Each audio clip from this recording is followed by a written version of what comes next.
love with the old world. I'm in love with the old world. I'm in love with the old world. I'm in love with the old world. Love your old world ways.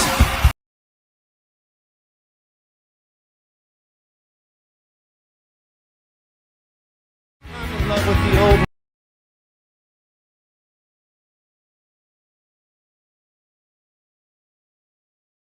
The following show is brought to you by the CANUCKLEHEADS Broadcasting Company, eh?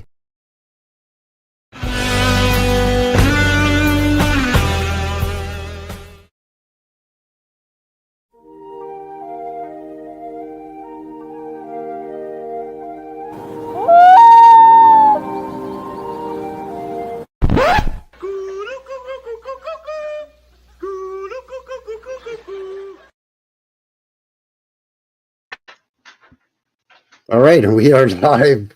Technical difficulties. Yeah, what happened there? I thought you had it covered. I don't know. I did have it covered. I have no idea what happened. Hey, you're never going to get a job at the CBC with editing like that. Of course I will. It's the CBC. Oh, yeah, you're right. They don't have very high standards. That's true. Yeah, it does. I mean, come on. Don't get carried away there, eh? So welcome, everybody, to the Knuckleheads Show, episode 15. And it's our first show on the road here on the live show. Yeah. And as usual, I'm Frankie. I'm from the New West Reset channel. Chris from Old World Exploration. Working this into my weekly live broadcast, Tuesday lives. I appreciate Frankie making time in his schedule to do this on a Tuesday. Oh, it's my pleasure, buddy. You know, it's I always have a good time doing the show with you and doing deep dives and different spots in the realm. And this kind of comes by request, right? A lot of viewers have been saying, "Hey, how about taking the show on the road there, bud?" And we're like, "Okay, no problem, eh?" Yeah.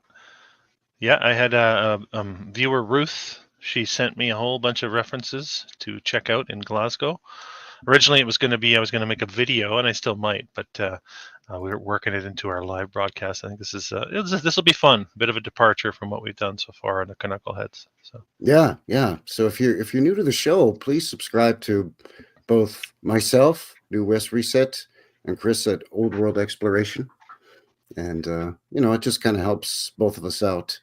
And that way you get roughly a monthly-ish show with us goofing around in coast to coast in Canada, but I like this on the road. It was a long drive though, from it was long. Canada to Scotland.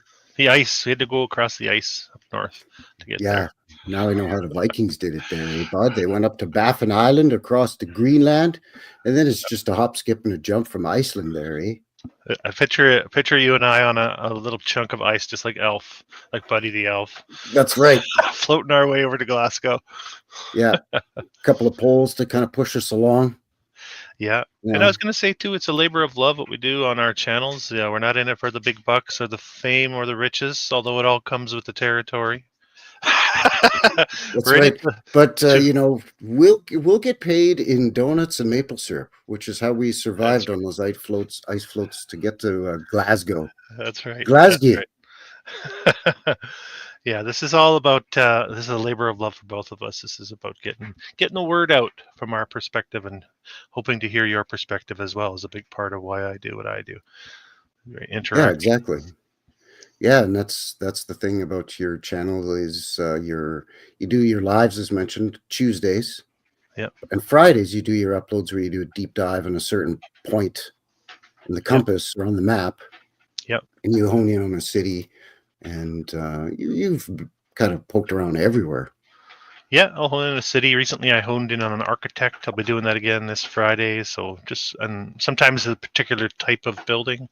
Just anomalies in the narrative is kind of what I'm trying to highlight for people and provide them. That's right. You don't just necessarily focus on, let's say, Cleveland, Ohio, but you focus in on maybe a certain architect or some other, a famous engineer or Carnegie with his libraries or something like that.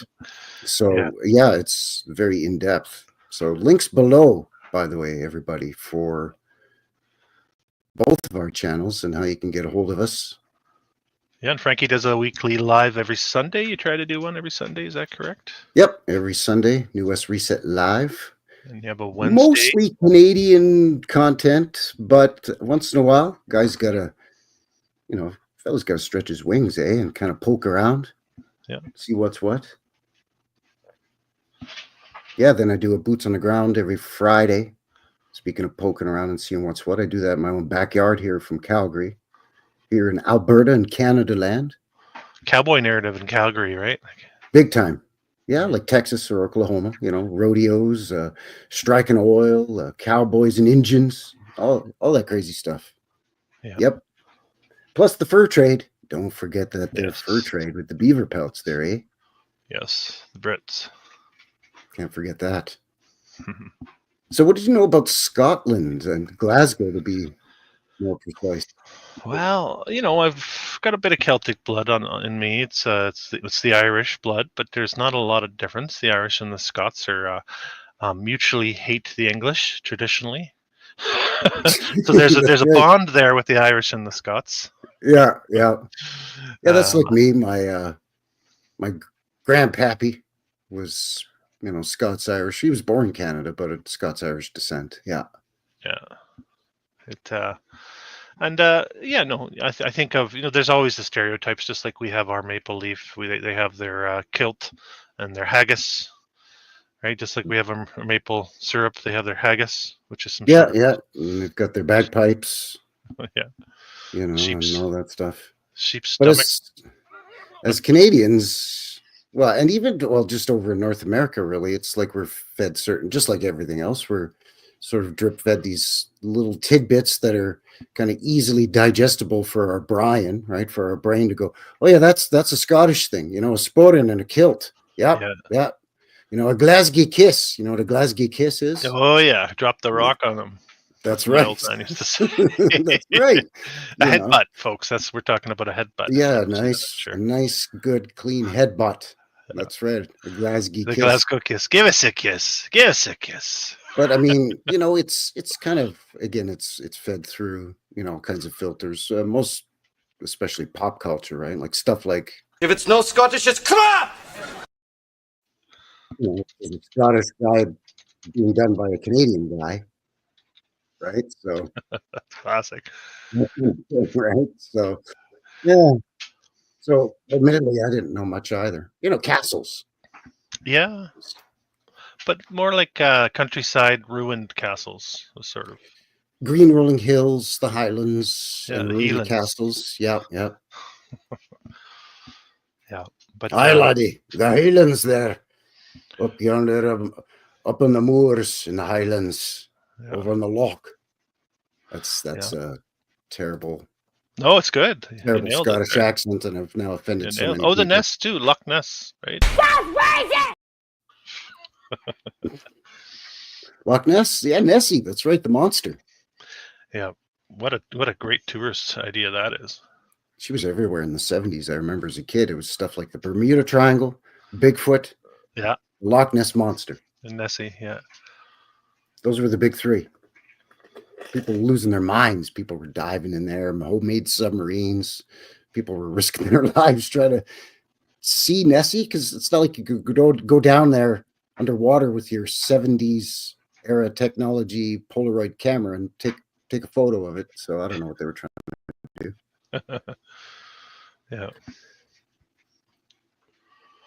Yeah, I've got red hairs in my beard. Celtic so, blood. Welcome everybody. Thanks for joining and tuning in here for the first road trip for the CANUCKLEHEADS. Episode 15, man. Yeah. First time on the road, a little nervous, away from home for the first time ever. It'll be okay. I packed a lot of food. I packed some bannock, some pemmican, some maple syrup, Tim's, some Timmy's. So we'll be just fine. All right. Some good Nanton spring water from Nanton, Alberta. What? I've never heard that. Oh yeah, it's just south of me here. It's spring, beautiful, clean, natural spring water coming right out of the ground there, eh? The only springs I think of in Alberta are oil springs. Oil Well, that's Springs. just down the road a ways there, bud. Yeah, don't get them confused, though. Don't No, get you too don't want confused. to. That'd be terrible. So we're looking at Glasgow, Scotland here. It's right over here, right next to Edinburgh.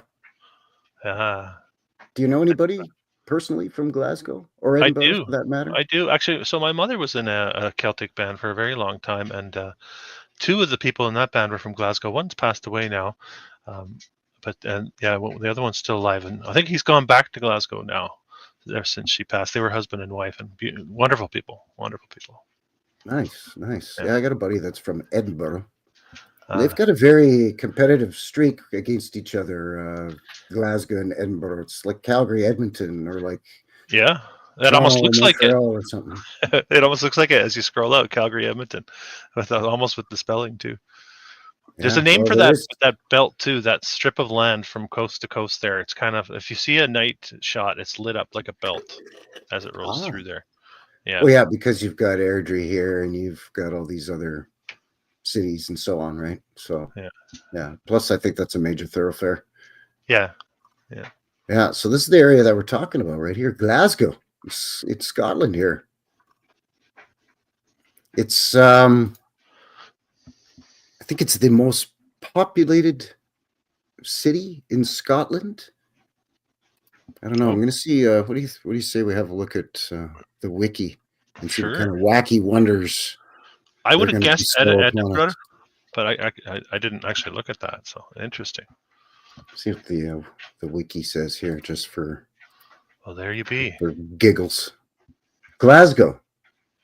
It's the most populous city. In Scotland, located on the banks of the River Clyde, like the monkey in that Clint Eastwood thing. West Central Scotland. It's the city's third most populous city in the UK, so it's pretty big. That is big. I would have thought Edinburgh was bigger too. So there you go. 27th most populous in Europe. 23 wards. Of course, city council. Finance, shopping, industry, culture, fashion industry. It was commonly referred to as the second city of the empire for much of Victorian and Edwardian era, second only to, Grand Londinium. We're getting there now. The Victorian word came out. Oh, I say that's lovely. Lovely, absolutely lovely. Royal subject. Sorry. In a good way. Sorry. Anyway. Yes, in Aurelian. Thanks for shooting in, Aurelian. Nice to see you there. Yeah, Lucius Aurelian in the chat. Hello to everybody in the chat. Yeah. 2020 estimated population of just over 500,000. So, but the greater area is over 1 million. Anyways, let's get to some of the meat and taters here instead of just chewing on all these greens. History. Now come on, man. Got excited. Sorry. Early history, even. The area around Glasgow has hosted communities for millennia. The River Clyde providing natural location for fishing. Well, yeah, of course. The Romans later built outposts in the area and to protect Roman Britannia from the Brittonic-speaking Celtic Caledonians. So, yes, those dirty Caledonians. Constructed the Antonite Wall. Really fascinating. Items from the wall, such as altars from Roman forts like Balmuldi, can be found at the Hunterian Museum. Glasgow itself was reputed to have been founded by the Christian missionary Saint Mungo, like Mungo Jerry, in that band from the 70s. Ridiculous. He established a church on the Mullendiner Burn. Yeah, where the present Glasgow Cathedral now stands. So yes, of course. That's some nice narrative for you right there. Building new upon the old, supposedly. Right? Established a church there. Okay. And in the following years, Glasgow became a religious center. Sure, it just popped up. Thanks to Saint Mungo, missionaries. Yes, that's right, Saint Mungo Jerry. Mungo Jerry, yeah. Over the following century, in the summertime when the weather, That's exactly. Yeah. following centuries as the Kingdom of Strathclyde and the Kingdom of Scotland. The Glasgow Fair reportedly began in 1190. So there's where we get the idea. It's so old there. Yeah. But later in the show, as you will illustrate, maybe, but maybe not so much. That's The right. bridge over the River Fair. Clyde. What's Sorry. that? There are some fairs. I don't know about this Glasgow fair, but there will be fairs. Yeah. Go ahead. A Sorry. bridge over the River Clyde was recorded from around 1285, where Victoria Bridge now stands. Yeah, of course, all this stuff is gone, right? So then you hop through, the medieval ages, Middle Ages. Following the European Protestant Reformation, and with the encouragement of the Convention of Royal Boroughs, the 14 incorporated trade crafts federated as the Traves House in 1605 to match the power and influence in the town council of the earlier Merchants Guild, who established their Merchants House in the same year. Run on sentence, Wikipedia. Can't throw a comma in there for a fella so I can take a breath while I'm reading it? Sheesh. So basically, it's these two factions, opposing factions spring up. Yeah. Who's this Daniel Defoe character? Is that Willem's long lost relative? Could be. Am I jumping ahead? Sorry, I hope I'm not jumping ahead. That's definitely a Lucius Aurelian thing there. That's why I threw it in Defoe. Why does everybody pick on Willem Dafoe for? Even though he looks like a human version of Skeletor, live action Skeletor. I don't know that, but he is a great actor. So Glasgow was subsequently raised to the status of a royal borough in 1611. So there you go. They got bona fide. So there you get some economic growth because a bunch of unions spring up there and they start importing sugar, tobacco, cotton. They kind of rely on a little bit of the transatlantic Slavy trade, if you know what I'm saying. Yeah, I did see some of that. Anyway, that kid's getting a workout tonight. So it became one of the first cities in Europe, to reach a population of 1 million. See, that I didn't know either. I would have thought Rome, London, Paris. Yeah. Oh, I mean, one of the first. I mean, it could be the fifth, and I guess it would be considered one of the first. I don't know. I wouldn't have had it in the top 10 off the top of my head. No way. Yeah, I thought Edinburgh was bigger. Yeah, and by the way, no offense to anybody from Glasgow. No. This is just all coming as shock to us. None intended. Yeah, because we're just a couple of Canadians that are kept in the dark there, eh? So, tourists. We're just tourists on this one. Yeah, we're just poking around with our cameras and our backpack full of Canadian snacks like coffee crisp chocolate bars and ketchup flavored potato chips. Anyway, that's it. Sorry, crisps. Crisps. So they become more and more of an economic powerhouse through the Victorian era and into the Edwardian era. Then they hold the Empire Exhibition in 1938, which kind of really highlighted it to a lot of people that, oh yeah, you're not messing around over there in Glasgow. You know what I mean? 20th century, after WW1, the city suffers the impact of post-WW1 blues with the recession and later a Great Depression. And of course, with WW2, some bombardment from the Luftwaffe. And, parts of the city got lambasted. But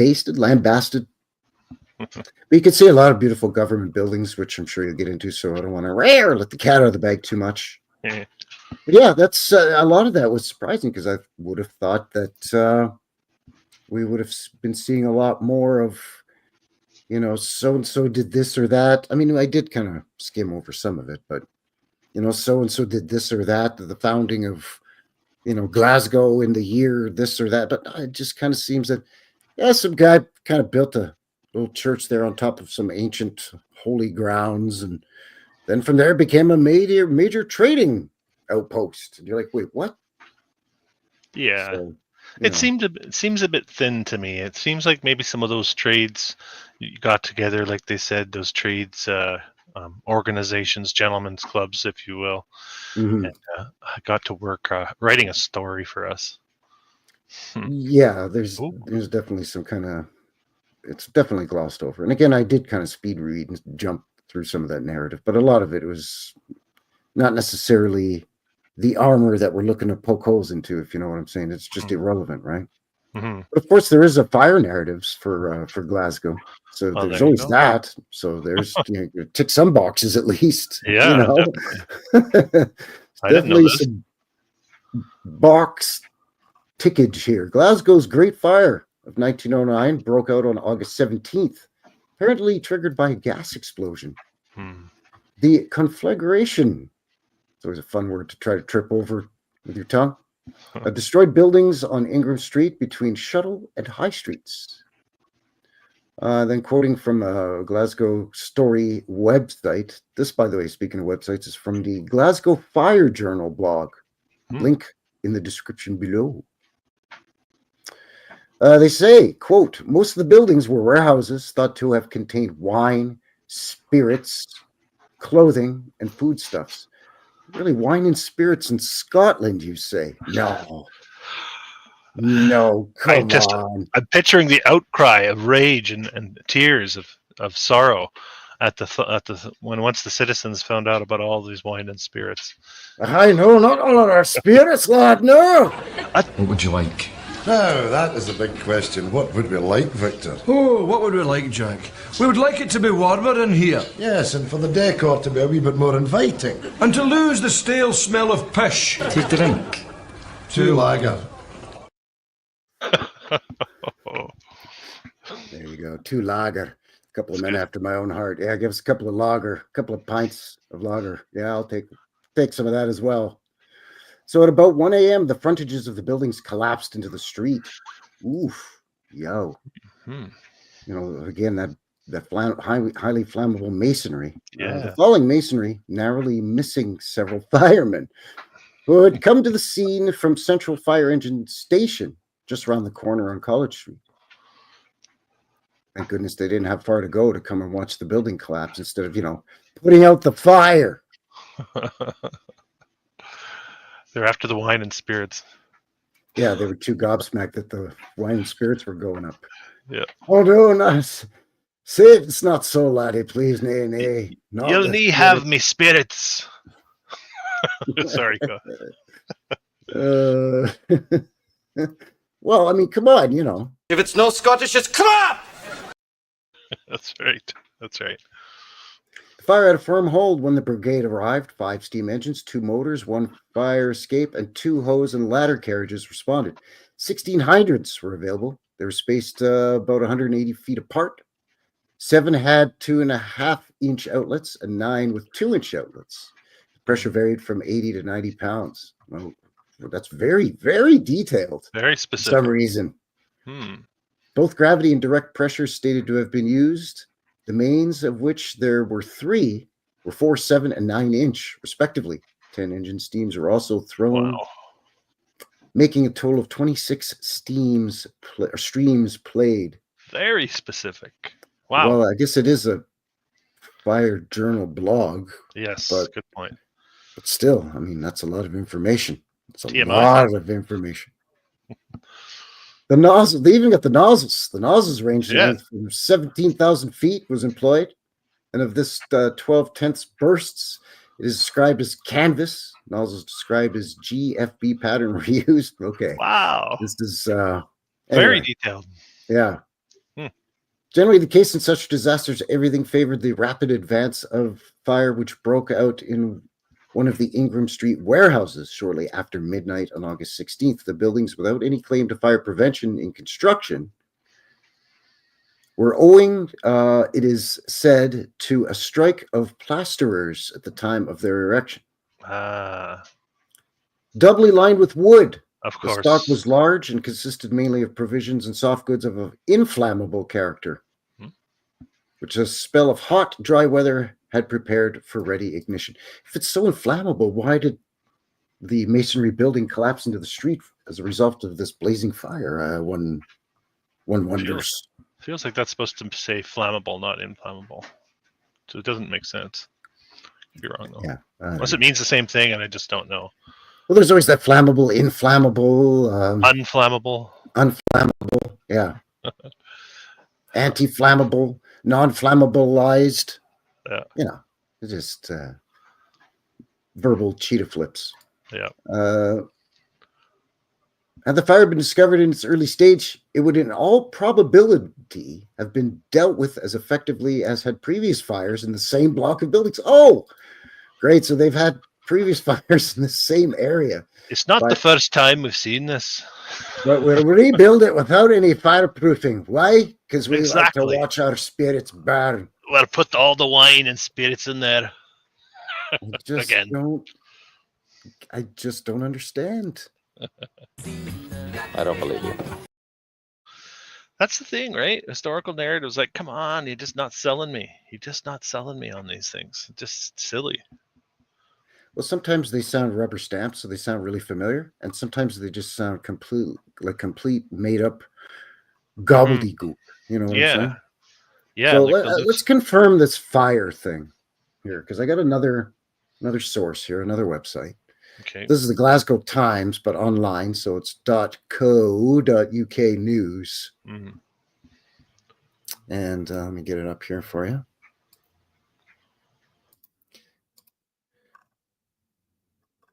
And again, links below for this one. This article's from October of last year. The Glasgow City Archives. 3 Glasgow fires that could convince council to make changes there, laddie. Took them 3 fires to finally go, okay, I'm convinced.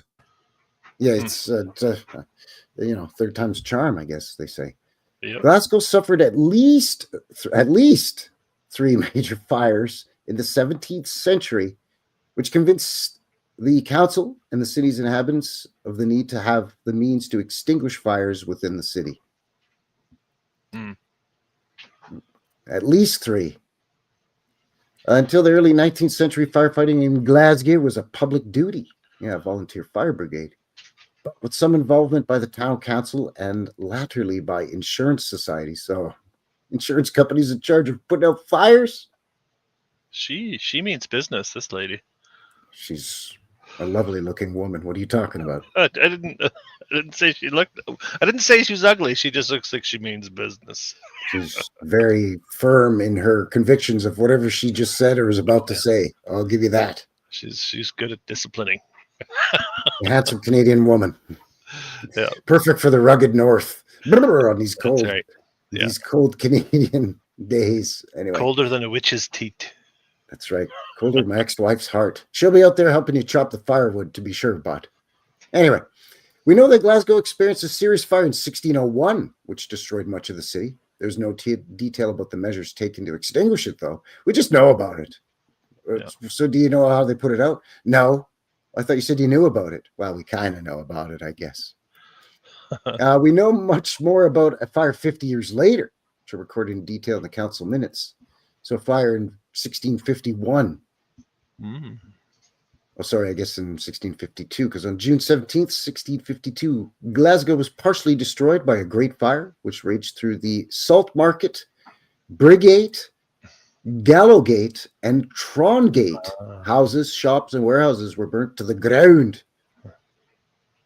And almost 1,000 families were left homeless. Yikes. They like their gates there, by the way. Yeah. Gallowgate, Trongate, Elongate. Yeah. The fire began in the house of James Hamilton. Specific Narrowed again. it down to the guy. Even. Yeah. Is this an old Mrs. O'Leary thing again? It feels that way. In the high street, caused by an English soldier cleaning his firearm. Well, that's new on me. Accidental discharge caused a fire, y'all. How would you know? And I wouldn't be telling people I did. I started a fire if I was the Just English polishing soldier. it. I didn't mean to start a fire, sir. Sir, no, sir. Sorry, sir. Wasn't my rifle, sir. This damn English soldiers screwing around in these Irish homes or Scottish homes, by the way. What's seasonal northwest winds, fan? Of course, they're always in seasonal when it comes to fanning great fires. which soon took hold of neighboring properties. Yeah, yikes. The town's minutes headed sudden fire. The guy's name is Fire, headed by Student Fire. No. Oh, that's a good one. Hey, take off. Oh, that's a good one. That's a good find. There's a fire suddenly breaks out, and the town's minutes are recorded by or headed by a guy named Sudden Fire. What? Okay. We're just going to pretend that's not there and just move on here because Keep going. I'm just going to start yelling at my computer. He recorded the appointment of quartermasters for every street in town. The officials had the authority to inventory the houses. Sorry, I'm just getting some weird message here. I'm going to try to ignore that. Sorry. Officials had the authority to inventory the houses and goods of those unaffected by the fire and use them for the benefit of those who needed help. We're just going to steal all your furniture. Why? Because those folks' house burnt down. This is recorded from the 1600s. 1652. Come on. What a joke. I'm sure those records got burnt up in another fire somewhere down the line. Somebody rewrote this in a creative writing class. Yeah. That's how it's crap. The minutes also record how crucial outside help was to the town, unless speedy remedy be used and help sought out from such as have power and whose hearts God shall move. It is likely the town shall come utter ruin. How's word getting out in 1652 that a neighboring town's on fire? I guess it's on horseback. Yeah. No, they just race like hell to the neighboring village or town. We need help putting out a fire. Get your bucket and your horse. I guess. Yeah, they can really blow the bagpipes. Maybe it was the bagpipes. Now hold on, before I come help you, do you want me to fill my bucket with water before I come into town, or do you have sufficient water supply in your town and I just need the bucket sans water? You know. Glasgow got financial assistance with 1,000 English pounds sterling from the English Parliament and donations from churches in London, from the other cities of Scotland, and major landowners. So to rebuild, I guess. Houses at this time were usually covered with thatch and had wooden fronts. This great fire led builders to adopt stone and slate more often than previously. That's usually the result of those fires. You figure? Yeah. So a little more detail here about the fire. And then there was another great fire in 1677. Wow. I thought they took care of that problem with the stone and slate. I told you earlier, man. Third time's a charm. This is now the third. Okay. Third time. Okay. Keep going. Now they're getting it. It's another great fire in 1677. And the town council ordered that they were to use stonework from head to foot, back to front, in any rebuilding or repair work. Wood was only to be used in partitions, doors, windows, or presses. This was the forerunner to the development of strict building regulations of today. We're tired of our spirits being burned up in these wooden buildings now. Yes. It's time to build them with brick and stone. And regulations. We got to hold firm to that with the regulations too. You can't just promise to do it. You need the strict regulations applied. Of course. Gotta have regulations. It's amazing. I've seen this story so many times. Amazing. You know, you just can't have this kind of bureaucracy, you know, so that people can burn down their thatched houses over and over. And the thing is, there's probably some legal ordinance already in place limiting you as to what you could build your home out of. Stone and other masonry type building materials are probably limited to, you know, the ruling class or at the very least the merchant class, right? But if you're like a sheep farmer, not to push any kind of stereotype when it comes to, you know, Scotland or anything like that, but you get what I'm saying. Yeah, no. That I may not be, it's like, no, that stone's for the Lord. You got to use this sticks and dung there, lad. You know what I'm saying? Like, Yeah.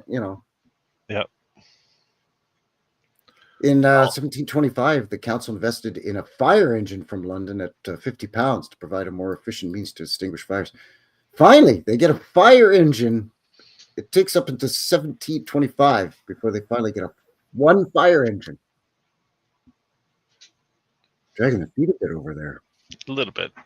In 1747, the Fire Insurance Society made representations to the council that unless measures are taken to keep the fire machine in proper order, and to have available persons always ready to manage them, that might lead to fatal consequences. What were these fire machines in the 1700s? Sorry, what machines?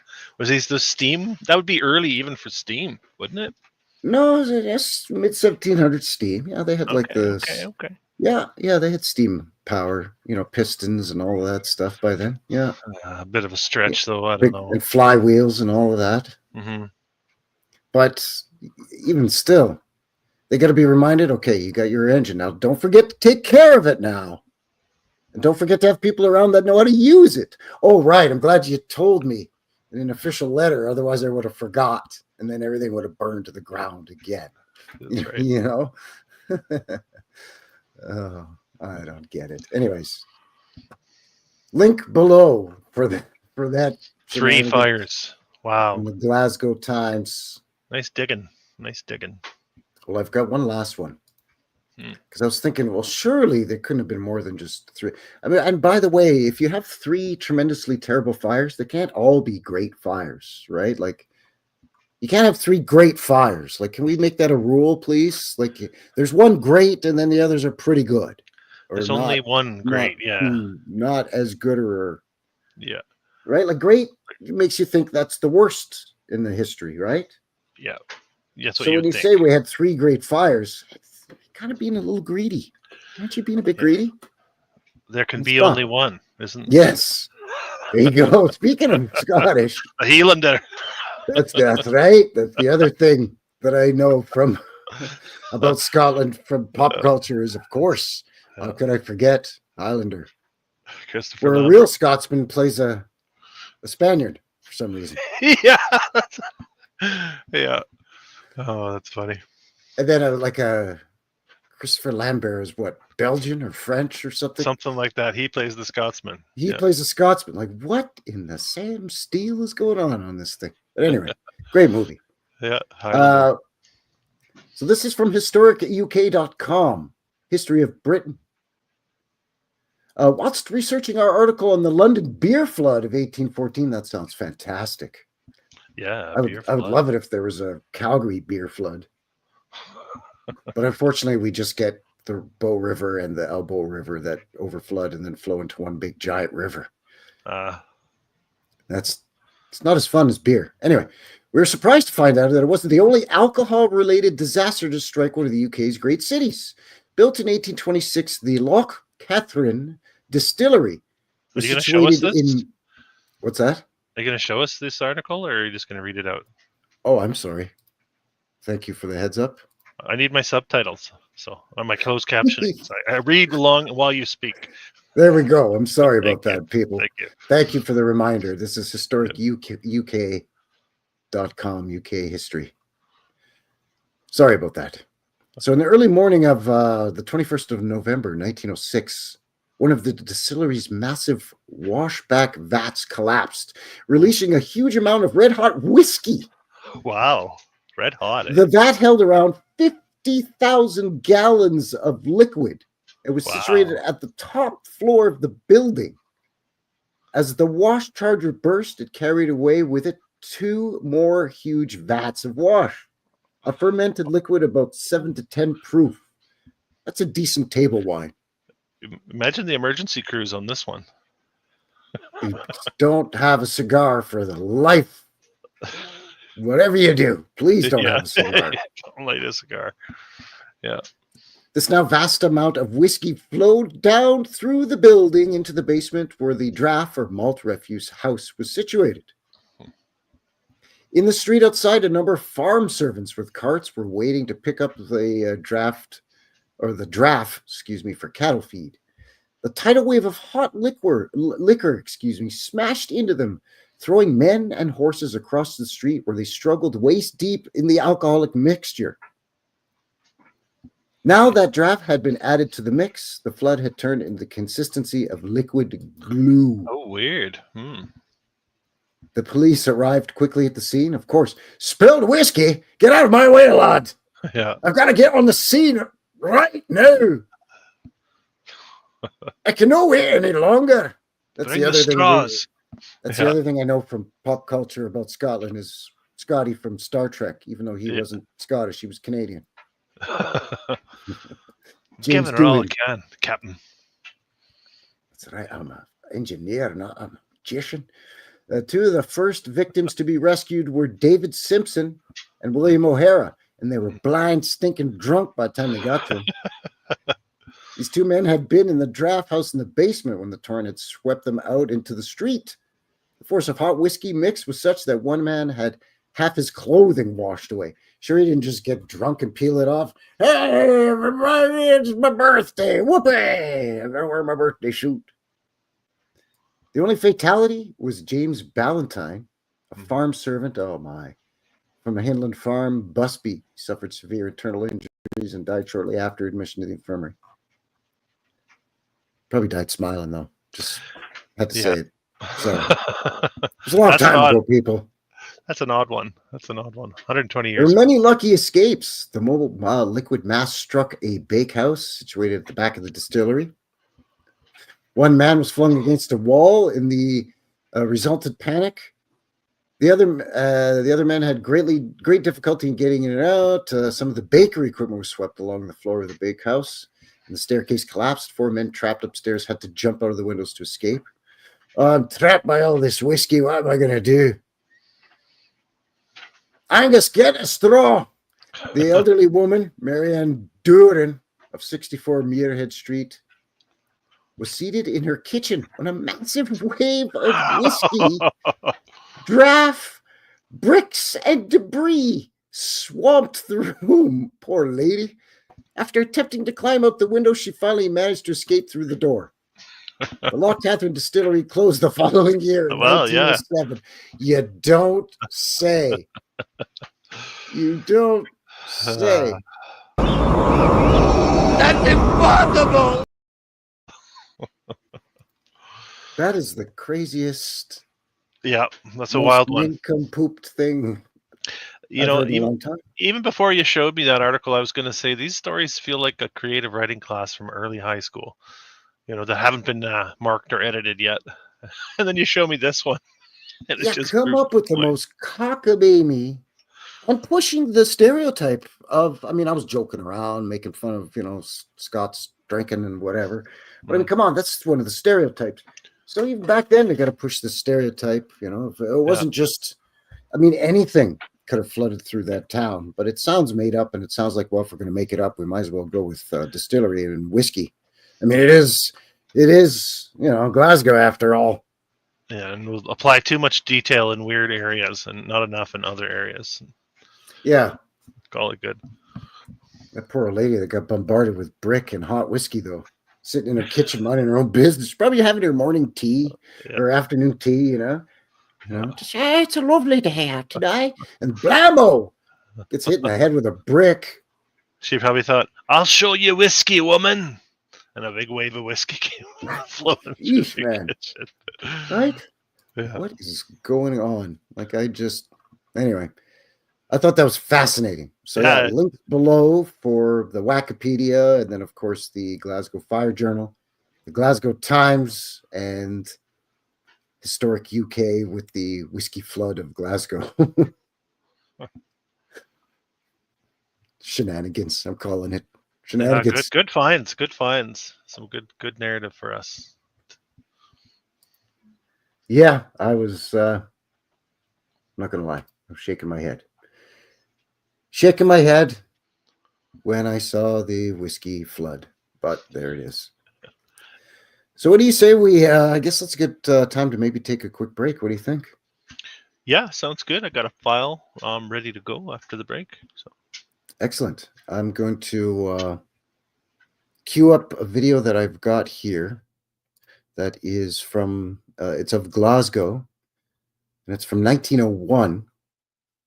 It's just over 3.5 minutes long, and it's basically street scenes of a couple of streets. One's Jamaica Street, and another one's the street that runs into the main terminal. Why did I have problems with that word? One that runs into the main terminal in Glasgow. So, yeah, I will share that. And when we come back, Chris is going to knock it home with mouth-watering, salivation-inducing photos. So, yeah, stick around. We'll be back just on the other side of about 3.5 minutes. All right. Thanks, everybody. Cheers.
All right, and we are back. Welcome back, everyone. Thank you very much for joining myself and my buddy Chris here for the CANUCKLEHEADS Show, episode 15. Where are we, for crying out loud? Yeah, Glasgow. Laddie. Glasgow. Thanks for joining us here for our first road trip over to Scotland. If you haven't already, please, hit all the buttons that help push us out into the algorithm there. It kind of helps us, a couple of fellows out. Nice video. That was a nice one. Yeah, thank you. Yeah, that was 1901 in Glasgow. Jamaica Street, and I can't remember the name of the other street that basically leads right into the train terminal. Yeah. So speaking of nice, but you got some nice stuff in that. Yeah, there's some. There, bud. There's what I would call old world bangers in Glasgow. That's for sure. We're gonna take a look at a couple here. Not too surprised. Not too surprised. We'll see some castles, I hope. Well, it depends on your definition. We'll see. Well, maybe some surprises. Timeline surprises. Looking like we talked about this before we went live. A lot of this seems to be in that same timeline as what we see in North America, the 1800s, late 1800s. I've got a little bit of narrative attached to some of these, but most of them, that's when they're telling us that these were built. Interesting. So not 1700s. No. Well, I guess not, because they had 3 fires and a whiskey flood. So yeah. So while they're telling us that out there, these guys are all coming over to North America and building it for us over here. They're doing it over there at the same time. It's a hell of a lot of builders. Yeah, man. And with all these booms and conflicts going on, whether on land or sea, all over the place, as we're told too. It's well, who's doing all the building? Well, and then who's doing all the fighting? Yeah. Yeah, exactly. This is the this reminds me of the video you just showed, actually. This a nice still shot from the turn of the century. The Brumila Bridge. I hope I said that right. It's beautiful.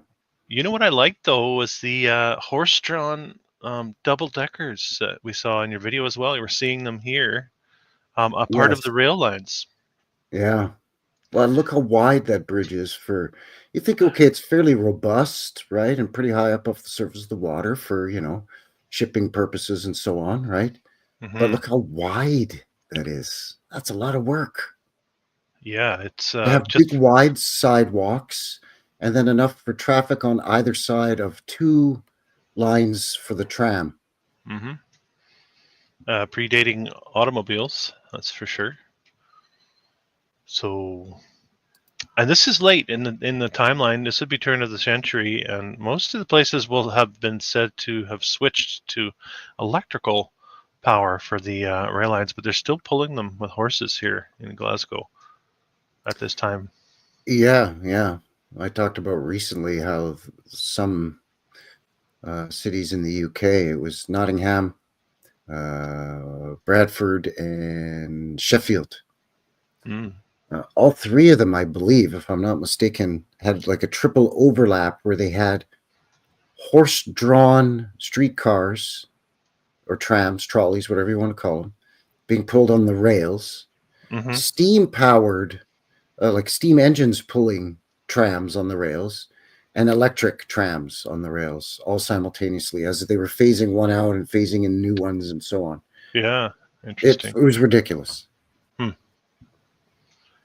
Quite the bridge. I got to keep moving here. I got a good size file, so a lot of modern shots with a real aged look. You get a lot of this too, a lot of statue work out on the fronts of a lot of the buildings here in Glasgow, several stories. You saw in the last photo too, the streets are lined with 3, 4, 5-story buildings. Very ornately decorated and very well put together, very well made structures. I wonder what the criteria is to designate how some buildings are allowed to remain standing, some get knocked down, some get set on fire, whatever the narrative is. And then some of them, while being allowed to stay standing, are significantly modified. You've pointed out many times how old mansard roofs have been torn away and a flat roof is installed. Dormers are removed. We've seen steeples on churches removed, domes removed on this sort of thing. Yeah, and So- who's making those decisions, right? Yes, What exactly. And it's all organizations? chalked up to, safety and or whatever the case may be, or maintenance issues and so on. This one's been penciled. Mm. Double-decker bus has been penciled for us. I like this roof though. Nice little hat there. A lot of Looks like smokestacks in the back too. Oh yeah, look at that nice little funny little dome there, and Yeah. look at the spire there. That one in the foreground of the two of them. Wow, Yeah. that is So- tall and steep. Quite a built-out city, that's for sure. And That must again, be you have St. to Andrews. That's St. Andrews. Well, we'll get to. There will be the cathedral in here too, and these towns have all these churches, but not just churches as steeples. You have these types of buildings as well. The Tron Steeple Boot Depot. So they just decided to have a steeple halfway into the road, I guess. Wow. Very interesting. Very kind of have a So it's Hogwarts feel, Glasgow. It's a boot maker and seller, and they Mhm. have that big fancy doodad in the front of their building. Like And you no said, doubt they'll protruding say- out over the sidewalk too. Yeah, it's strange location, definitely. They'll say it had a previous purpose. I didn't dig too deeply, just bringing the visuals. There it is again. I think it is. Yes, that's it again as well. Much more crowded street. It definitely had a purpose. I mean, that wasn't built as a boot maker's factory. I mean, come on, man. Yeah, It's- we've got another tower on the left here. We'll see these moving. A lot of these moving forward as well. If they're still standing, I should have grabbed a color photo. Show me all the blueprints. Yeah, fantastic architects with their magic hands, their magic wands. Let's say the architects are the magicians.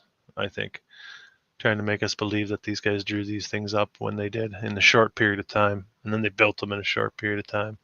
This is the former bank, 190 Trongate. Oh, I want to also again shout out to Ruth for sending me a lot of places to check out in Glasgow. Ruth, thanks for that, Ruth. Ruth's a probably local in Glasgow, yeah. Yeah, she'll be watching when she wakes up, probably the recorded version. Oh, beauty! Shout out to Ruth. How's it going, eh? Yeah. Look at this is nice though. This was supposedly a bank, a former bank, and we'll see a couple banks. I guess the fancier the bank, the safer your money. I don't know. That's Yeah. exquisite, though, man. Wow. Statues up top. Now, remind me a lot of World's Fair buildings. A lot of these buildings with all this statue work on the fronts. You're seeing a lot in Glasgow as well. Gee, no, I'd never noticed that. Yeah, I don't know. Sorry, I can't help but be a smart ass. Still stands too. Here it is in the modern day, and definitely having that age look in Glasgow, that darkening going on. I don't know if this is Smoggy Town. Anyone who's been there or knows anything about it could probably tell us. There's some more statues up top here, looking out I over think the between Glasgow and Edinburgh, from what I understand, Glasgow is the more industrial town, for lack of a better term. Yeah. Could be wrong on that. Again, if you're a local and you're in the chat, Yeah. Let us Set know. us straight. Say hello. Yeah, and give Set us us help. What are you guys talking about, you Yeah. knuckleheads? Yeah. You have no right to cover a Scottish city. You're not from there. That's right. That's right. Yeah, that happens sometimes, doesn't it? Oh, I get it all the time. What are you doing talking about Cleveland? You have no business doing a video on my city. When it really should be, wow, thanks for featuring my city. That's so cool. Well, I get that too, but yeah, it's often one or the other. So That's how I met you here, for crying out loud. It popped up in my feed. The algorithm knowing I live in Calgary. Your Calgary video popped up. I watched it. I commented. I reached out. We chatted, and next thing you know, Knuckleheads episode 15. a couple of years now, we've been having a little BS back and forth for a couple of years on and off, right? Yeah, absolutely. Yeah. And it's because stuff like this. This is fascinating. It is, right? And the visuals are quite stunning for sure. Even if you're not as crazy down the old world rabbit hole as some of us, the visuals are pretty breathtaking of the old world. Well, that's the thing, is the narrative is fascinating, even if some of it is peppered with BS. But I mean, just the images, whether it was that video I showed or your photo file. Yeah, I can't help but think about that video and how, I don't know what the right word is for it, but it's like how ramshackle the people appeared when compared to the architecture surrounding them. That always gets me with the old footage. It just feels like they're just, I don't know. The flow is wrong for the people down below, and then the structures around them. There's there's a disconnect there. I felt that in the video that you put together there as well. Yeah, and that's the thing I like about a lot of those street scenes, is you get to see the structures in the background, which are beautiful and mind-bending as always. Mm-hmm. You get to see the people, how they lived, how they dressed. Mm-hmm. I try to speed correct it so you get a more accurate picture. You can almost sort of supplant or implant yourself into that situation in your mind's eye a little bit as you're watching it. Yeah, I get a sense of how hard and broken some of the people are too. How worn down some of them seem to be. I don't know. Yeah, for a lot of them, I think. I mean, they always fill the official his story with half truths, and they always mix truths in with lies. And I think there is some truth to the fact that for a lot of people, for a lot of the time back then, times were tough, man. Poverty, right? It's poverty. Most people were below or at the poverty line, and we're looking at these structures that don't jive with that. This is the arcade, apparently. Argyle Well, Arcade. we're seeing the result of these people with these expressions on their faces, the sort of downtrodden way about it, or air about them that we see in the photos, and most especially the body language in the old video footage, is the result of the system that they've now been shoehorned or forced into, or forced to live in, or maybe they're maybe the second generation, maybe they were the orphans of the first generation. They didn't quite accept the new narrative, and this is now the second generation that's come along. Yeah, they're walking around the streets, and these buildings that we're seeing here were up and looked like this back then. And they're walking with their horse and buggy, and like that's a 1, 2, 3, 4, 5, 6-story building. Trying to wrap my head around even how that would go together in the 1800s, and with all the, it's just. Again, there's a disconnect to my way of thinking when I see this architecture next to those people. And we've got to remember that Glasgow's pretty close to the coast. While that region of the UK doesn't get a lot of terribly cold weather, it gets a lot of wet weather. This is going to impede the construction of some of these really large buildings in these earlier time periods that we're told that they're built. Mm-hmm. Mm-hmm. Yeah, we talked earlier of steam power, but a lot of these would have been built with very minimal, if any, steam power, even by the official narrative. If we go by when they tell us that they were built, some of these buildings, the 1860s. Because it's not like you could go to your local rental equipment shop and rent a steam tractor or a steam shovel or a steam crane and then just drive it on site. A lot of times these were mounted on rail cars, so you had to build a temporary separate set of rail lines going to your job site, and a lot of times the city or the town that you lived in didn't have steam shovels or a steam crane. It would have to come in from another city. Yeah, that's a good point. These are the art galleries. They still stand. These ones, 1901, there was a World's Fair, actually. Let me just show that. So there's an overview of, these are the art galleries here. My mouse is circling. Let me zoom in there. It's beautiful. Yeah, that's amazing. They're telling us these were built for the 1901 World's Fair they had in Glasgow. There were 4, I think. You mentioned one in the 30s. There's one in 1888 that supposedly put Glasgow on the map. And there was they had like a Commonwealth Fair. They had a World's Fair. They had a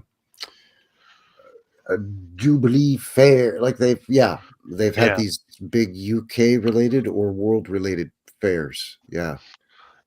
So what's funny is this was considered the Palace of Fine Arts. If you know anything about the World's Fairs, you know that the only buildings that seem to survive the World's Fairs are the Palace of Fine Arts. You look at San Francisco and you look at Chicago, you look at St. Louis, all of them. That was the building that for some reason was allowed to stand after everything else was torn down. If you look at everything else that's right. here, they'll tell us that these were temporary. They'll tell us that this was made to be temporary, yet this one was permanent, and it looks like this in the modern day. Almost identical to that what we just saw with that arcade, right? Same construction style. That's right. Yes. But they'll tell us when we look at this, this one was made out of temporary materials made to be torn down, and for some reason this one was not. Reconcile the two. I would suggest both of them were permanent buildings, and this one was removed from existence. That's my guess. Yeah, for some reason. See, that speaks to earlier, like who and why are designating certain buildings that, that one could stay, but that one's got to go. Or this one can stay, but it's got to be severely, quote unquote, renovated, remodeled, whatever. Neutered, exactly. Take the balls off the top. Yeah, that's right. Neutered them. Yeah. Yikes. But of course, you think they would have blown their wad on the exterior on this structure. There's not much going on in the interior, but you'd be wrong, because this is what it looks like on the inside. If it's no Scottish, it's crap! Yes. Just a World's Fair building, that's all. With a pipe organ. Church or cathedral, Yeah, it's absolutely absurd. Stunning building. If there were a row of pews on the main floor, I would not be shocked. Yeah. It's an art gallery, though. This is also part of it. This is looking... The Kelvin Grove, that's the name. Kelvin Grove Art Galleries is what they call it now. Looking very old. Certainly not looking like this was built in 1901. To my eye, again, just look at all the statue work, identical to the style of building we saw already. Permanent buildings in the streets there.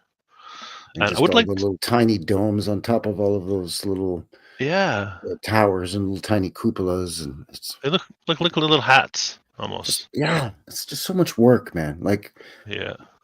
When we look at these and kind of poke holes at the narrative, it's not for lack of appreciation of just the outright beauty of these things, because they are breathtaking. No matter where you are, whether you're in Glasgow or whether you're in Edmonton, Canada, or whether you're in San Francisco, United States, or anywhere. Yeah, that's a good point. I get that a lot. People think I'm making fun of the buildings or saying that they're not real. It's like, no, this is an homage to these structures and the people who built them.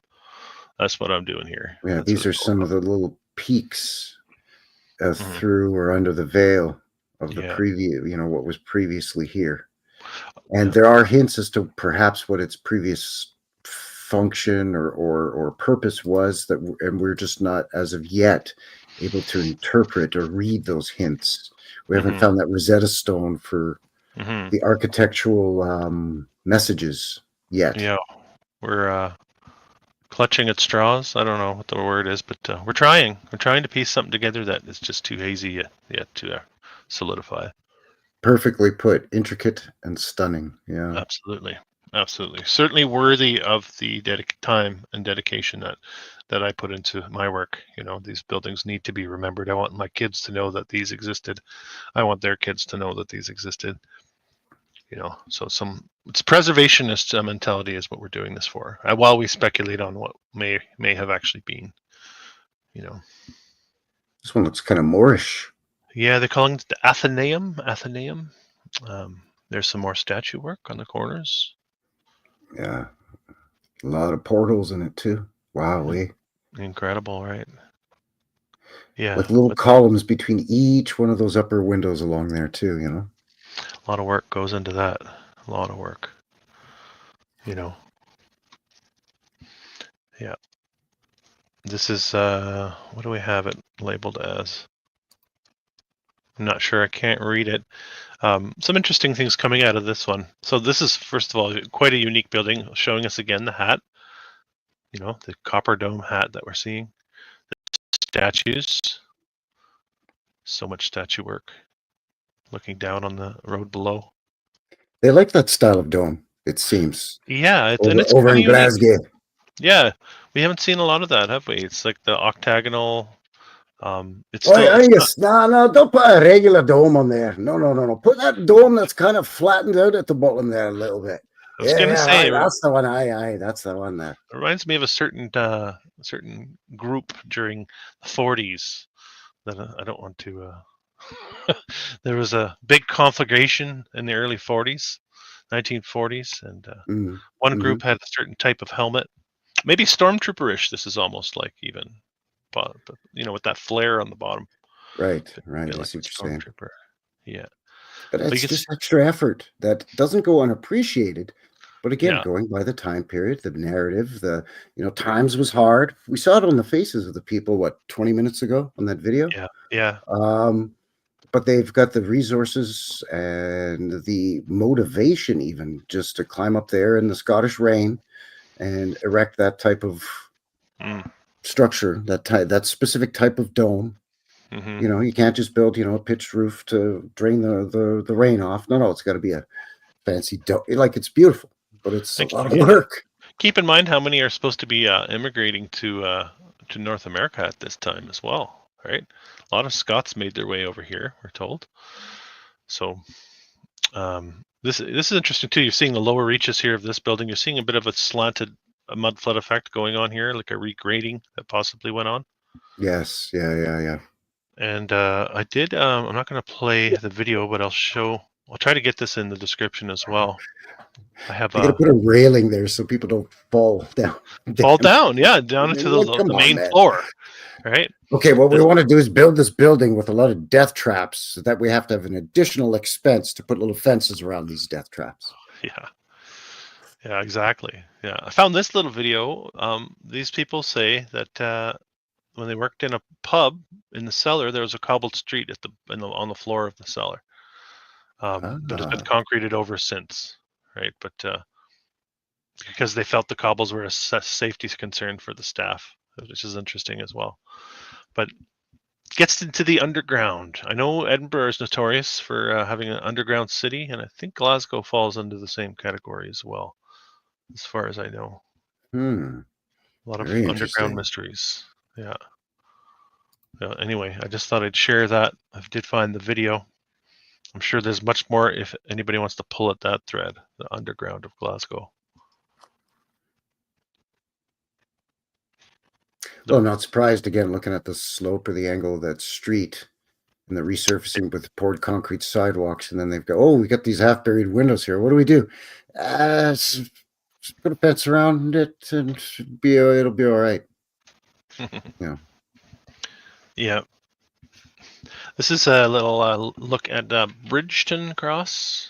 I think cross is like the big road crosses, right? They have a few Charing Cross. Yeah, it's almost like what today would be like a traffic circle, but we'll have like a gazebo or a clock tower or a fountain in the middle, and all the streets kind of fan out or spiderweb out from a cross, which is a crossroads. 3, 4, 5 streets. Yeah, like the points in Gangs of New York. Yes. Yeah. 5 points. That would be considered a cross. Yeah, that makes sense.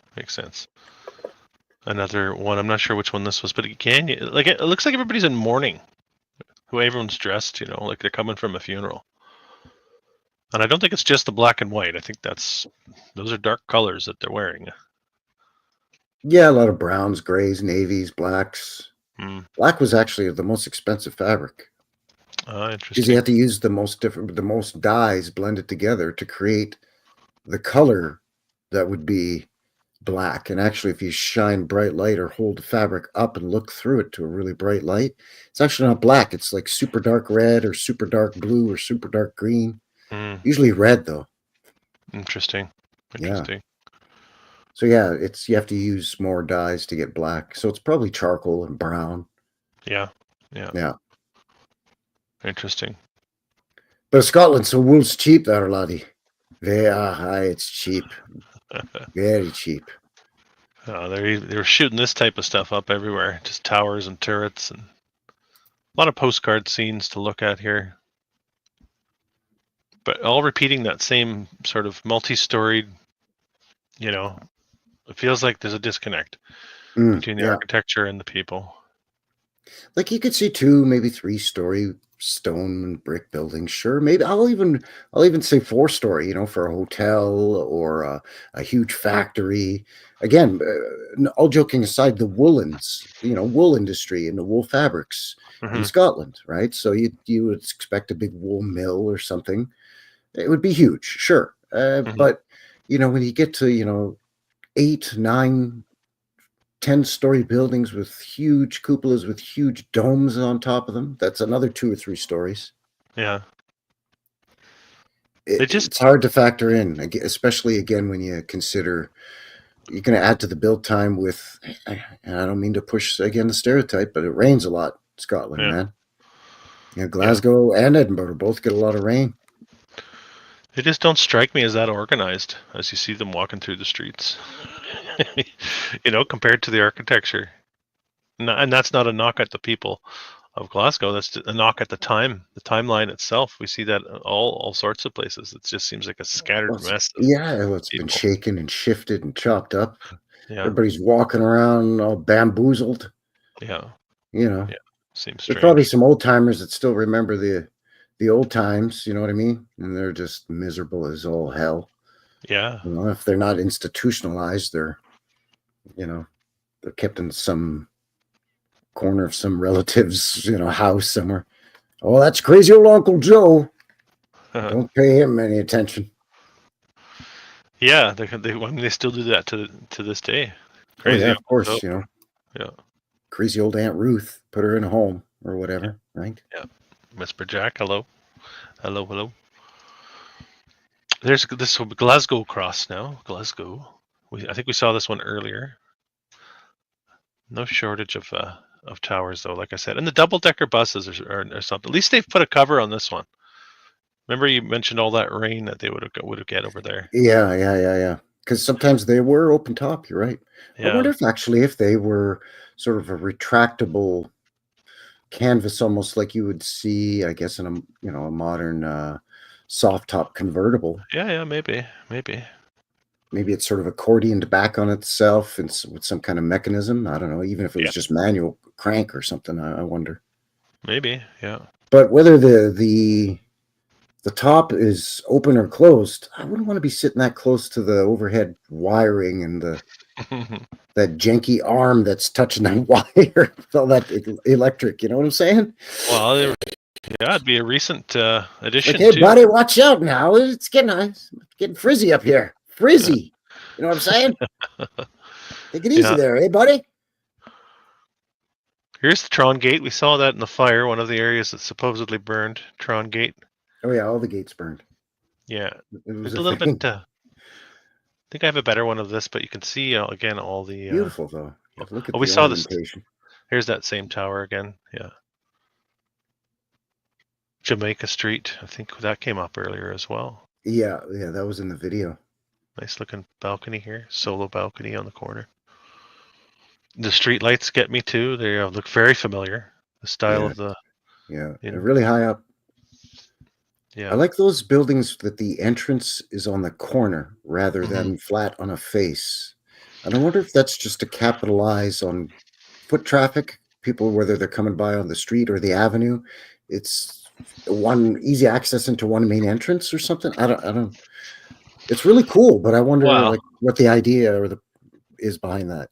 I think it speaks to the infrastructure and civil engineering and the architecture and all of that being one.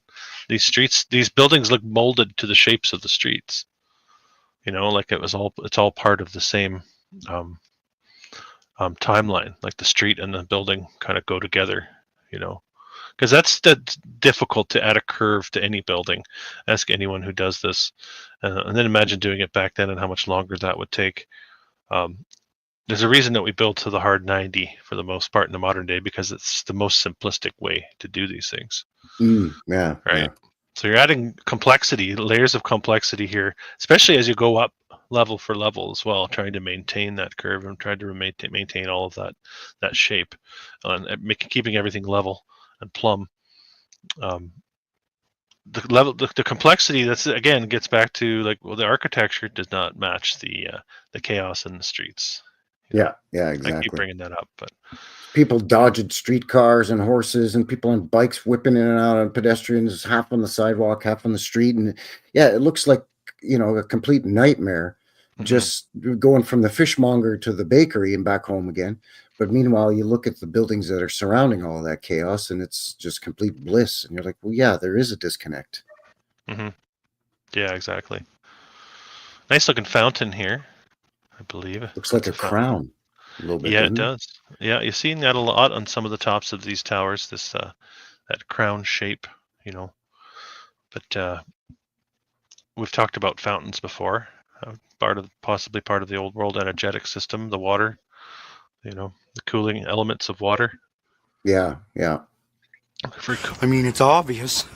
I don't mean I was staring at them, but I can't exactly control which direction my eyes go in all the time.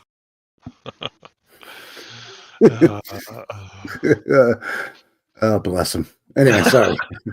That's fine. This is Charing Cross. We'll take a little closer look at that as we move forward. Look at these. They call these the Charing Cross mansions in the background. We'll have a look at them. Yeah, no kidding. Thanks for the tip on that there. Hey, buddy. Like mansions, you say? Oh, yeah. All right, we get to the cathedral. We haven't touched the cathedral yet. This is the Glasgow Cathedral. I looked up the narrative on this, and it's absolutely ridiculous. It's so ridiculous that I challenge any of you out there listening to this to go to Wikipedia and look up the Glasgow Cathedral narrative and get to the actual end of the write-up and make it make sense, because it's absolutely ridiculous. There's like 5 or 6 times at least that they rebuild the roof in this thing, and I don't know. Just the names they attach to the stories, it just seems so absolutely absurd. Well, see, they got the advantage over in the UK and the Europe with some of this stuff. They can explain it away with some hand waving because of WW1 and WW2. Yeah, they can mask things, cover up. They can use it as cover up. Right, yeah, they can't really do that over here in Canada land or down in the good old US of A very easily, now can they? Yeah, that's a good point. You can see the necropolis too nearby. We'll see some elements of that as well. The whole graveyard feel, spooky for sure. And there's a channel actually called Spookies. I haven't seen them in a little while now. It's from Scotland. I'm not sure where they're from in Scotland, but they do a little bit of old world research themselves too, so they're worth a look. Spookies. Spooky, hey, spooky. How does a Scotsman say spooky? He says it all spooky. Spooky like. That's right, spooky. If it's no Scottish, it's crap! Definitely having that blackening going on here as well. They say this is 1,000 years old, right? Like, and then they go on to say, well, it wasn't this version that's 1,000 years old, and then they'll say, okay, well, they renovated it, like I said, 15 times, right? Yeah, yeah. Here's the interior of this one. Maybe that's why we have this idea in our head that, all these castles and churches and cathedrals that we see in most especially in Scotland. And again, this is just me as a sheltered, naive, ignorant Canadian, eh? But, when I think of Scotland, I think of, castles in the rolling hills. And a lot of these castles are so old that they're all dilapidated and crumbling. And then you get a lot of these old magnificent cathedrals, and it was built in 1682 or 1712, yeah, or 1485 or whatever. Yeah, it took them 150 years. And you're like, yeah, sure, it's Scotland, of course, right? What else were they going to do? Okay, there's like these 3 blocks left from 1582, but this actual one was built in 1891, and then you're like, aha, yeah. Yeah. Well, I was told if in the UK to be a city, to gain city status, you had to have a cathedral. So there's a lot. They could fudge the dates on these and give it a facelift and say, yeah, there's our cathedral. So they can't really say as we're looking at this roof, whether this roof was built in 1400s, 1700s, 1800s. It's just such a muddy narrative that I'm sure there's nobody who'll come right out and tell you exactly when this portion was built or when that portion was built. So it's very foggy and muddy.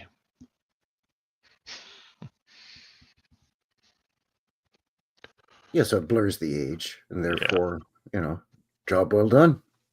Because now we're all just sitting back going, wait, what? Yeah.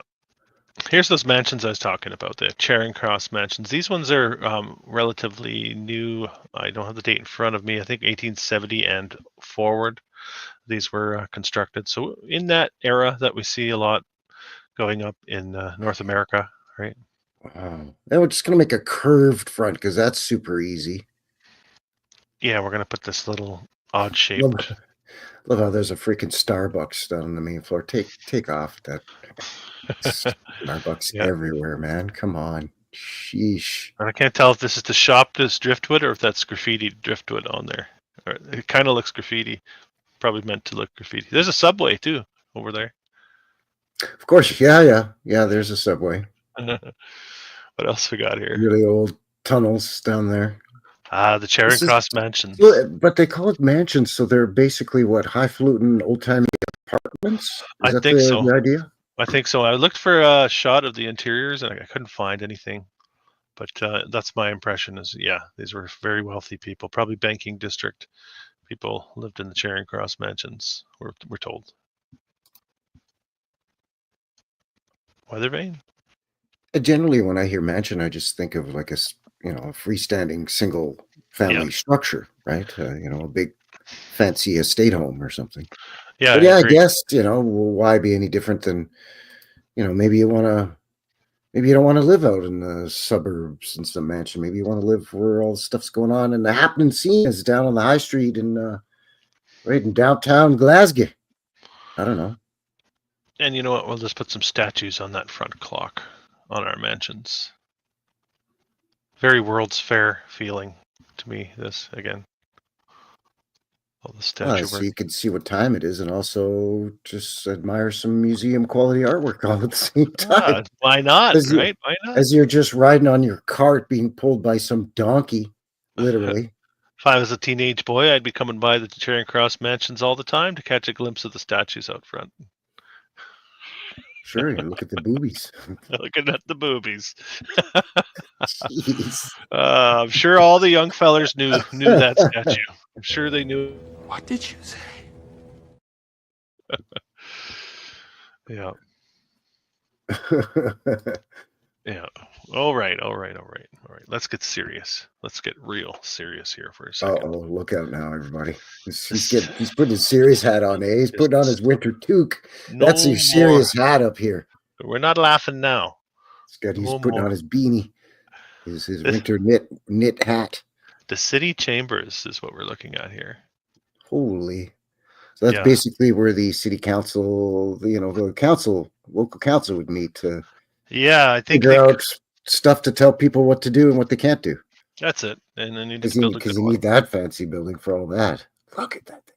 I think we're 1882 to 1888. I should know, but I didn't retain that. So we're right in that timeline, though. Right in that timeline. It's about 6 years they say they took to build this thing. In again late 1800s. Same time they're building these things in Cincinnati and they're building these things in San Francisco and in Calgary. They're building this over in Glasgow. Sure, why not? Because there's just roving bands of builders guilds, just roving around, whistling while they work, like the Seven Dwarfs. Hi ho, and off they go to build old world structures all throughout the realm between 1840 and 1895. Yeah, we'll put a statue. A few fires here and there and some whiskey floods. Sure, but we'll get her done there, buddy. No problem, eh? Yeah, it's not going to stop us. Fires and floods not going to stop us. Yeah. Now, if you were a betting man, would you wager that the interior of this structure is relatively plain, or do you think they've dolled it up on the inside as much as they've dolled it up on the outside? What would you I would expect that the interior, I don't know about folks in the chat, but me personally, I would expect that the interior would somewhat reflect the exterior. In fact, often we see the interior supersedes or exceeds the exterior. Wow. And these are more grand. Well, what do you think? Here's one of the rooms in the city chambers. What? A curved ceiling. We need a curved ceiling. I'm telling you right now. Flat will not do. It's got to be curved. Flat is for pansies. The English are doing flat everywhere. We're going curved. No, we're going to do curved. Curved's the way to go out here. It reflects the rolling hills of the Highlands, you see. It reminds one of the waves of the local loch. Yeah. Where Nessie nestles her head down at night. Yeah. And we'll do paintings. And everywhere you think would be plain, we'll put a painting. Don't forget your 18-foot doorways, Angus. Aye. What about the giants from the Highlands?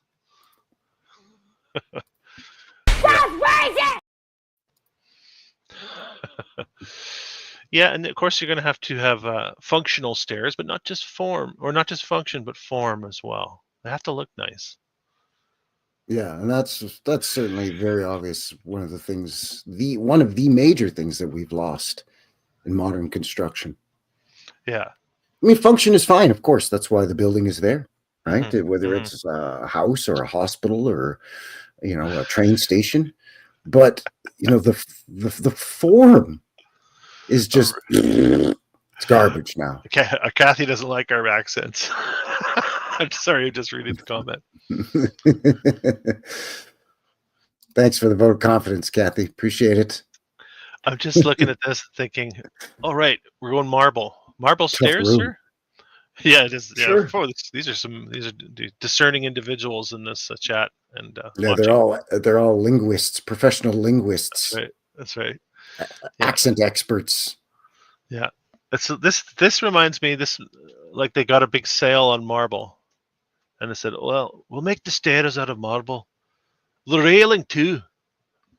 We have more marble. We'll cover all the arches in marble too. Ceilings as well. Everything gets marble. There's your bad accent for you again.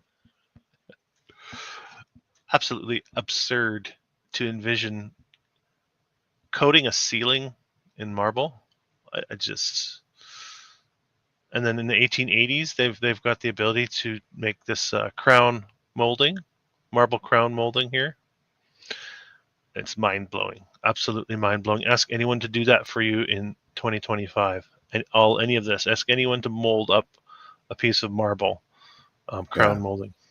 And actually, let me even say, even if that isn't marble and it's some other building material, or it's just it's plaster or something, and then it's trompe-l'oeil, or in other words, painted to fool the eye. Yeah. To make it look, with the painted techniques, which, I've seen done and I've learned how to do and I know how to do. It's part of my old job that you and I were talking about before we went live. Even still, it's so painstaking and time-consuming and decorative and over-the-top unnecessary, as beautiful as it is. That's what makes it the head-scratcher, is how long did it take, whether they were carving marble and chiseling it and mortaring it into place with scaffolding, or were there some bunch of, I don't know, Italians were on their backs on scaffolding painting all of this? Don't start saying they brought the Italians in for the Scottish buildings. They'll take offense to that. The Scots will definitely. True. I better be careful. I'm sorry. I'm sorry about that, eh? My other question too is: are they just doing this by daylight, or are they working through the evenings? Do they have flame going on in here, and is the flame affecting the finish? Is there going to be scorch marks everywhere? Like, there's time constraints involved here, right? They don't have light bulbs like we know them in our modern day to light up the space when it gets dark outside. Things to consider with the build process, anyway. Yeah, so a lot of times when they tell you, "Oh, it was built in 4 years," you got to think, really. They're saying this one was, I think, 6 years, which is absolutely absurd as well. I think looking very aged. This is all part of that complex here. Here's an older photo of a. I think this is another area. This is actually looking a bit different than what we just saw. But take a look. You could still that's. I don't know. Those angles, right? It's just very. It just blows my mind. It's so breathtaking. Look at the way this is finished here. The way that they've embossed this with some sort of probably plaster and then some sort of paint gilding, but I don't even know how that was done. So amazing. the city chambers in Glasgow. Incredible. Hmm. Wow. That would be one to tour. If I went to Glasgow, I'm definitely getting on that tour list. Definitely. Get the cherubs everywhere, just hanging out, looking down on the people below. More, another look at that area. Stunning, absolutely stunning. Yeah. That's impossible. It's not haggis. It's not haggis and kilts, as I think of it. This is Well, all the ladies would get a show with all the craftsmen up there doing their finery work. Any in their lady walking kilts. by to do any kind of business in this building for whatever reason could just look up and, you know, get herself a little bit of a. Yeah. That's what you get. Yeah. Get a little bit of that. Look at the floors, even. The floors, it's spectacular. This is just. Yeah, that's just. Yeah, you look up, fantastic. You look down on the floor, fantastic. It's amazing. Like, yeah. As someone who's done finished carpentry work, it's just like I have to sit there in awe of whoever did this work. Really, it's just it's amazing. And I mean, there's no way it's what they say it was. It's just outstanding. I mean, I'm just at a loss for words, and that's a lot for me, eh? Yeah. Still the city chambers. I can't believe I took so much. There's mosaic floors now. Well, that's why. Look at this. That's just all keep mosaic. going, man. Mosaic Wow. tile. 1880s Glasgow. Just throwing money around in the 1880s there in Glasgow. If you don't do it right, you'll get a Glasgow kiss, me son. This is before the whiskey flood. This was built. Yes, this is pre-whiskey flood. Pre-whiskey That's flood. right. It's pre and post whiskey flood. We're pre-whiskey flood. I think they're calling this the Coliseum in the warehouse district. Not a great photo, but give me an idea of the decoration, even on upper areas here in that area. Yeah, we have that dental molding going along there, and then that sort of fencing along the top. Yeah. And then sort of a mansard roof style, Yep. I don't know, dormer in the middle there or something. Yeah. I don't know what. Yeah. It's but very industrial. Otherwise, you can see the signs, right? It's just okay. This is where you can get your hosters and glovers and drapers. That's where you go for it. Like I don't know. There's so much. It looks like it's extended outward over the sidewalk, which here looks kind of hokey to me. Yeah. Maybe it's been altered or something. Decorated too, I think, with something there. I don't know.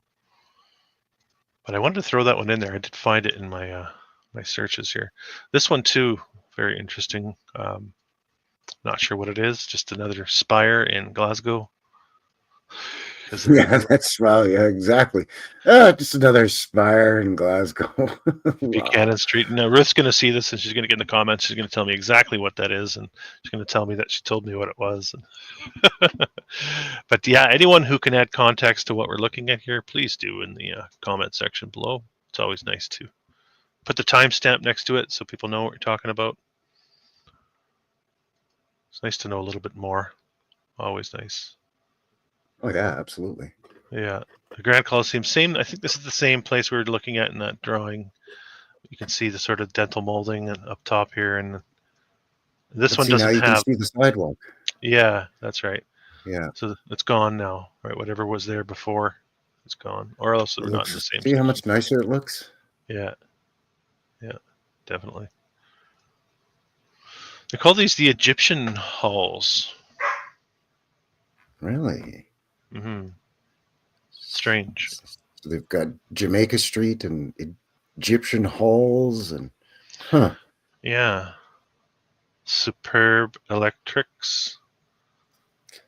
Actually, come to think of it, Jamaica Street would make sense because most big cities in the quote unquote colonies or in the UK in general, right, in the Commonwealth, the street names are named after other cities' names in the Commonwealth.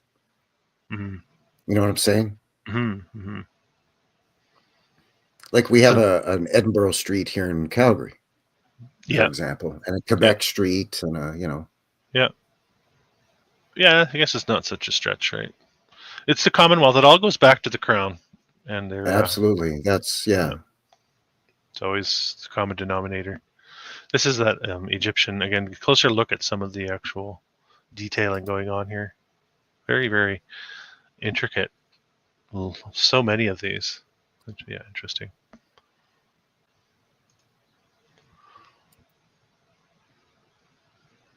This was the former British Linen Bank. Linen Bank. Some foliage growing out of it up top there. They love their copper domes, man. Yeah. That's off to you over in Glasgow. Yeah, copper tops. The former Glasgow Herald building. I assume that would be a newspaper, the Herald, I think. Looking like an old fortress or something. Mm-hmm. Yeah. That blackening again, you're getting that too, right? In the decorative. Yeah, really something's nice. going on with that, Yeah. It's because it's on the upper reaches of the buildings that we see for the most part, or portions that protrude outward from the smoother face of the building. Industrial smoke, maybe? Industrial soot? Yeah, I suppose it could be, but you'd think the entire building would be kind of yucky after a while, not just... Yeah, I don't know. I guess the more surface area of the intricate carvings and statues captures more of the air pollution, but I don't know. The old seems like it would savings. be more than that to me. Yeah, this is the old savings bank. Glasgow Savings Bank. Former Royal Bank now. We're familiar with the Royal Bank here in Canada. Oh, yeah, eh? Just the detailing. No, nothing plain about any of this. No, not at all. And keep in mind, too, we're looking at stonework here. This isn't even brick, right? This is stonework, and all these pediments and everything like that are all worked in with the stonework. Very, very ornate work going on here. And look at even the window wells. Look how the windows are situated. How deep in they're situated. Yeah, and this all would have been elevated up to those heights and installed with hoists and stuff too, right? So yeah, it's not just like put it on a big massive crane and lift it up and a couple of guys bolt it into place. Yeah, and then we're told they're sitting on a wooden plank with a couple of ropes holding them up, or there's a scaffold built from the ground up, which would be as much lumber as it would take to build the structure to put the scaffold up. Yeah, that's right. I know. What are you guys doing all that wood when you're done building that thing, eh? I got a garage I got to work on. This is a bit interesting. I've never seen that face before. That almost looking like Native American. Yes, it does. It looks, yeah, or like the Sea People's headdress. Yeah, Islanders, kind of like. Yeah, this does not have the look and feel of what I would expect in Glasgow. This face. It definitely looks like what we would call, Native American, Native Indian, Canadian Indigenous. Yeah. So you're right, with a twist, right? And these ones maybe Polynesian or something. I don't know. These looking more familiar. The two faces down here, I feel like I've seen almost those faces before in statues. It's no Scottish, I'll tell you that. If it's no Scottish, it's crap! Yeah. Here's the Modern Art Museum, the Gallery of Modern Art. Now, I don't know if they forgot to clean up the mess from the horses out here, or if this is supposed to be a piece of art. That's pure garbage. Somebody just dumped the garbage there in the night, in the dark, under darkness of night, under the cloak of darkness. They pulled up their pickup truck and dumped out whatever that is. Modern art is disgusting. It's their old Christmas tree wrapped in garbage bags with duct tape around it. And then they just propped her up there, eh? And they took off. Nice sign on that beautiful building, by the way. That's fantastic. Way to sully up the building with the sign. That's a beaut, that one. Yeah. That's stupid. An ugly ass sign, man. This is also, I think, the other side, Museum of Modern Art. And look what they've done here as well. It used to be the Royal Exchange, I think. like a commodities exchange. Now it's the Gallery of Modern Art. Look what they've done here.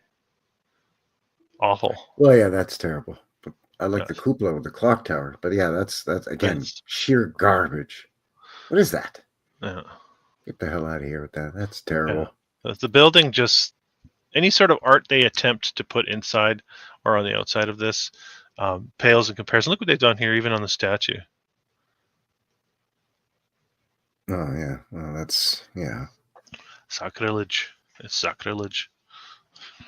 you know, it's because it's politics. Politics now. It's Yes, if it you're is. not of a certain frame It's of true. mind, then you're a bunch of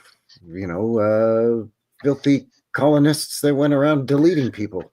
Yeah, I mean, Which to some extent is true, but I mean, yeah, it's the average Joe Blow that was walking around in these streets in these old photos.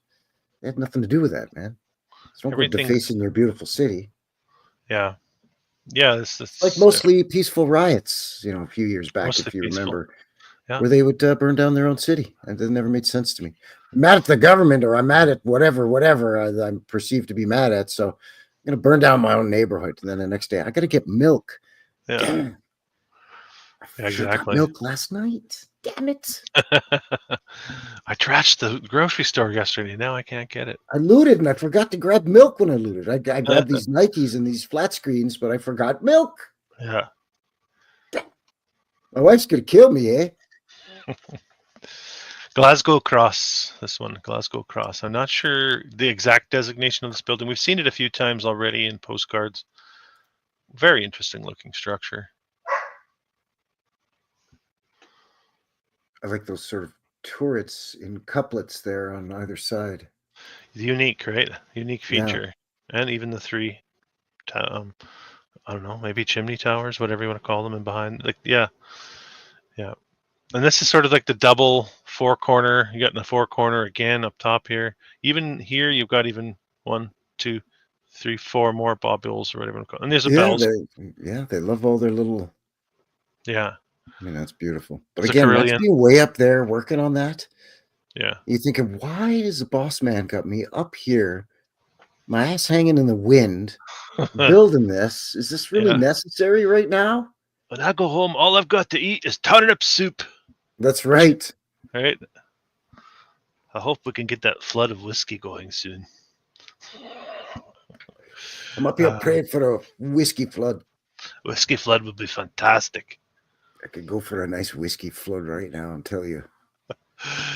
Savings Bank, the Glasgow Savings Bank here. Nice looking structure. Beautiful copper domage. Yeah. Wow. Yeah. That's a beauty. We have another cross, Govan cross. Nice looking. Everything. It's hard to even tell if that's a church or if that's a retail store. Yeah, you just don't know what it is. It could be a bank, could be a church. Yeah. Could be a post office, right? I'm going to guess it's a church, though. Yeah.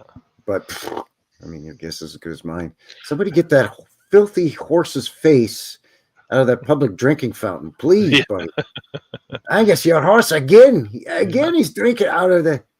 Angus, I told you once, I told you 1,000 times. It's for the people. Yeah. Now, this is a Govan town hall, so this must be close by, still in Glasgow, I'm told, but another town hall. No slouch, that's for sure. Not quite as tall, but Gingerbreading on there around the windows there on the main floor. Yeah.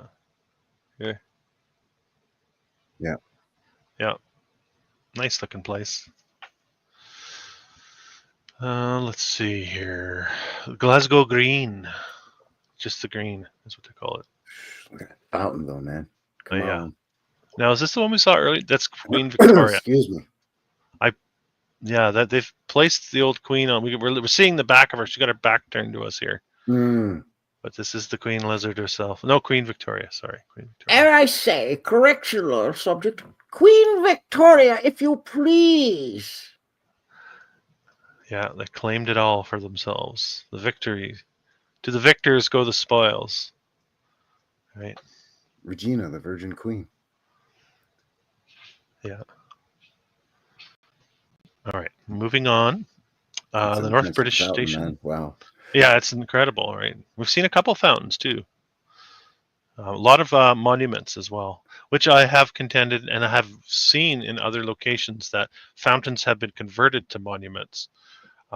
Their locations being central and strategic, it seems, in the old world grid, and then they're putting these monuments in these locations. I've seen that. So they remove the fountain mm-hmm. and reroute the water, or just shut it off, just dry it up, and then they put a monument or a statue in its place. Probably a WWF monument, right?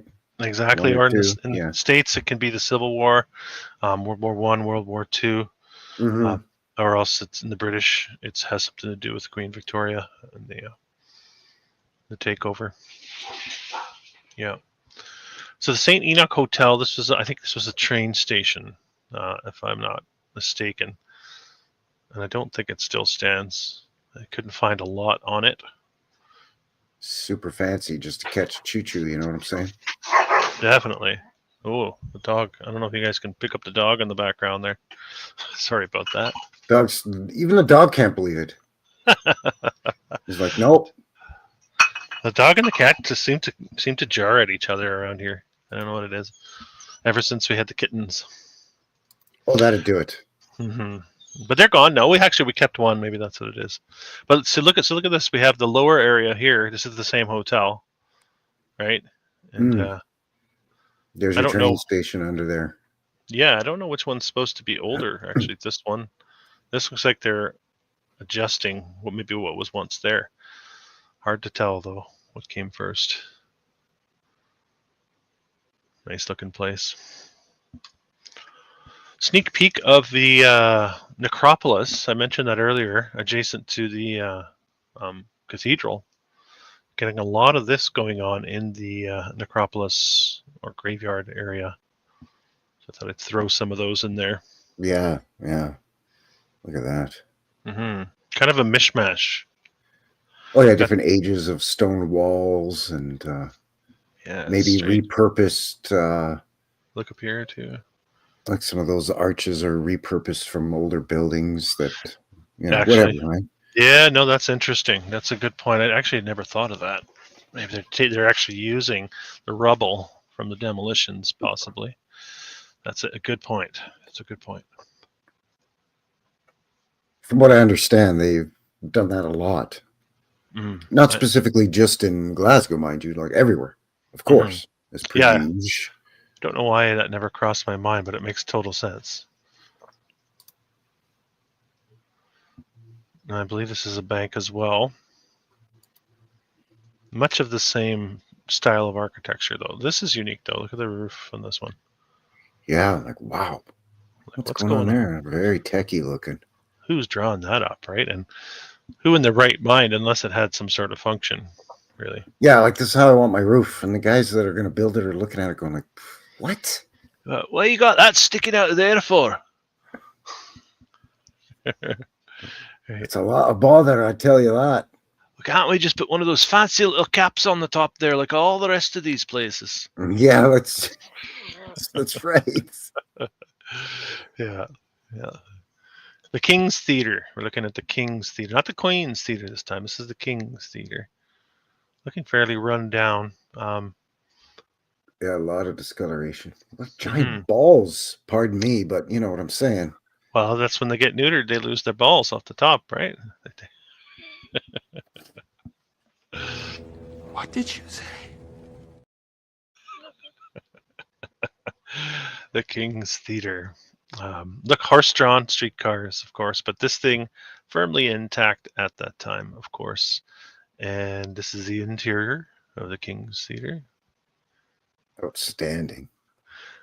Yeah, let's try to reconcile the two again. So this is the mode of transportation going on. And inside this building here, it looks like this. I just can't reconcile the two. I can't envision how they finished this at that period of time. Now, I don't know about in Glasgow, but in the States and up here in Canada land, the trolley was 10 cents. Yeah. So that was the transportation available if you had 10 cents to your name. If not, you were riding on one of those crappy carts made out of scrap lumber being pulled by some flea-bitten old nag, right? Or you were pulling it yourself like a rickshaw. Yeah, maybe. That's right. I've seen that in some of these old videos too. Guys just pulling their own carts, right? Yeah. It's So like it doesn't make reverse sense. wheelbarrow. The infrastructure never makes sense to me. The streets, the curbs, and yet this is your mode of transportation. This just doesn't make sense to me. Yeah. It would be much more bare bones than that. Here's some of the interior again of the King's Theatre. Again with that marble look all over the columns. Checkerboard floor and 2 pillars holding the Yeah. upper mezzanine level up there. Well, it was so indications of certain organizations making their presence felt. A little bit of a fingerprint, maybe, perhaps. Some more of that interior finish of the King's Theatre. Beautiful. Asian shells there above the.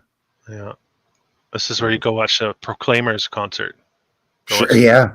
Wait, 500.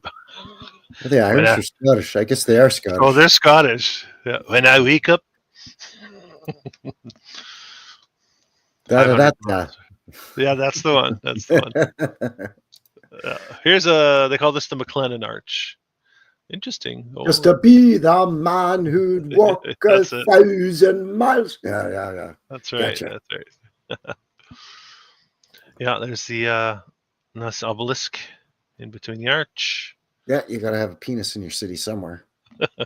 Hey, now that's very direct. Well, just saying. This is the merchant's house. Merchant's house. Yeah, it's just my house. Really? What do you do? What are you, a diplomat or a king or royalty of some sort? No, I'm a merchant. Hey. I'm a wool merchant. Yeah. I sell wool, and this is my house. I sell wool kilts. Yeah. This is the kind of thing that you would see. I'm seeing this a lot in my journeys these days too. That they would, over time, they would demolish this portion up here and then keep this as the roof line and flatten the roof and tar and gravel the roof. Yep. Right. And it's the near ceiling leaks on the inside, and then eventually it gets run down and condemned, and then we got to tear her down, bud. Yeah. Exactly. A lot of that going on. Beautiful. Wow. Library. This would be the library. Oh, of course. I ain't reading no fancy books unless it's coming from a fancy building. It's not Carnegie, though. Surprisingly, you'd think Carnegie would have a soft spot for his motherland or his fatherland, what do you want to call it? I guess, Mitchell. Slip through the cracks there with old Glasgow. Who's this supposed to be, too? Is this supposed to be someone who reads a lot of books? That's Is that Victoria, you think? Yeah. Oh, yeah. Okay. All right. And then maybe that's hers. No, that's not hers. Sometimes she has a big crown. Sometimes she has that ridiculously tiny little crown.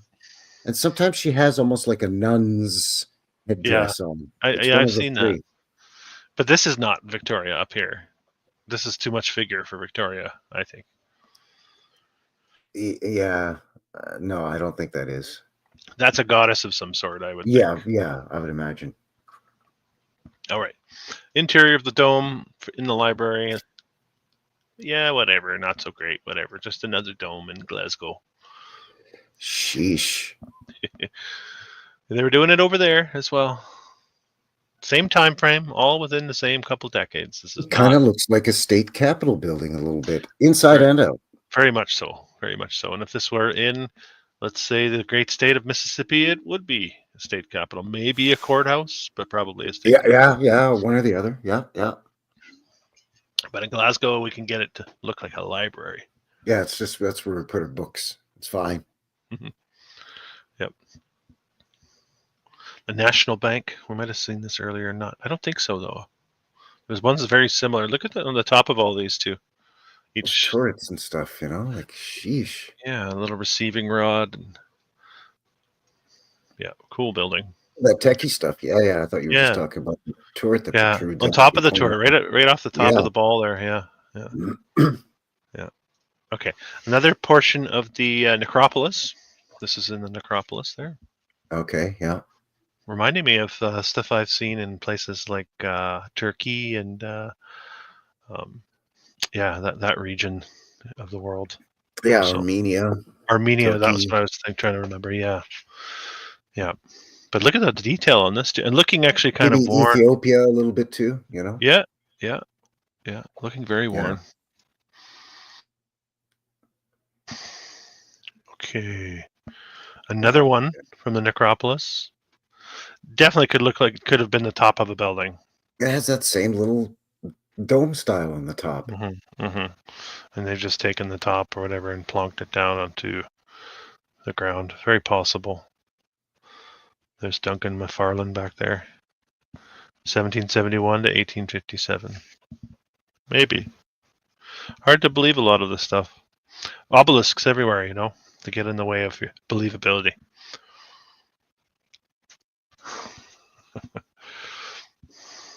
Now, I'm told this is part of the old fruit market, but this is all I can find on this one. So if I'm wrong, my apologies, but certainly a building worth including. Fruit market, you say? Yeah. I guess they had a lot of fruit, Glasgow. I don't believe you. I don't know, man. Come on. Say, lad, you got any bananas? No? Well, this place is a pile of garbage then. What's a banana? Yeah, that's probably more likely. You got any Macintosh apples here, lad? That's what I'm really looking for is Macintosh apples. It's the only thing that grows around these parts. Yeah. All right, this train station. We'll keep moving forward. I've got 24 more photos to go. Pretty big file in this one. Glasgow's got a lot to show. Another part of that necropolis. Interesting. This would be an interesting place to walk through. I would enjoy that, I think. Yeah, absolutely. Well, I mean, pretty much as Kathy earlier in the chat said, I'd love to visit pretty much anywhere in Scotland. Is just absolutely. As a Canadian looking at it, it's like, wow, look at that. Always loved Scottish people too. Scottish people are salt of the earth, if you will. Yeah, good fun people. Uh-huh.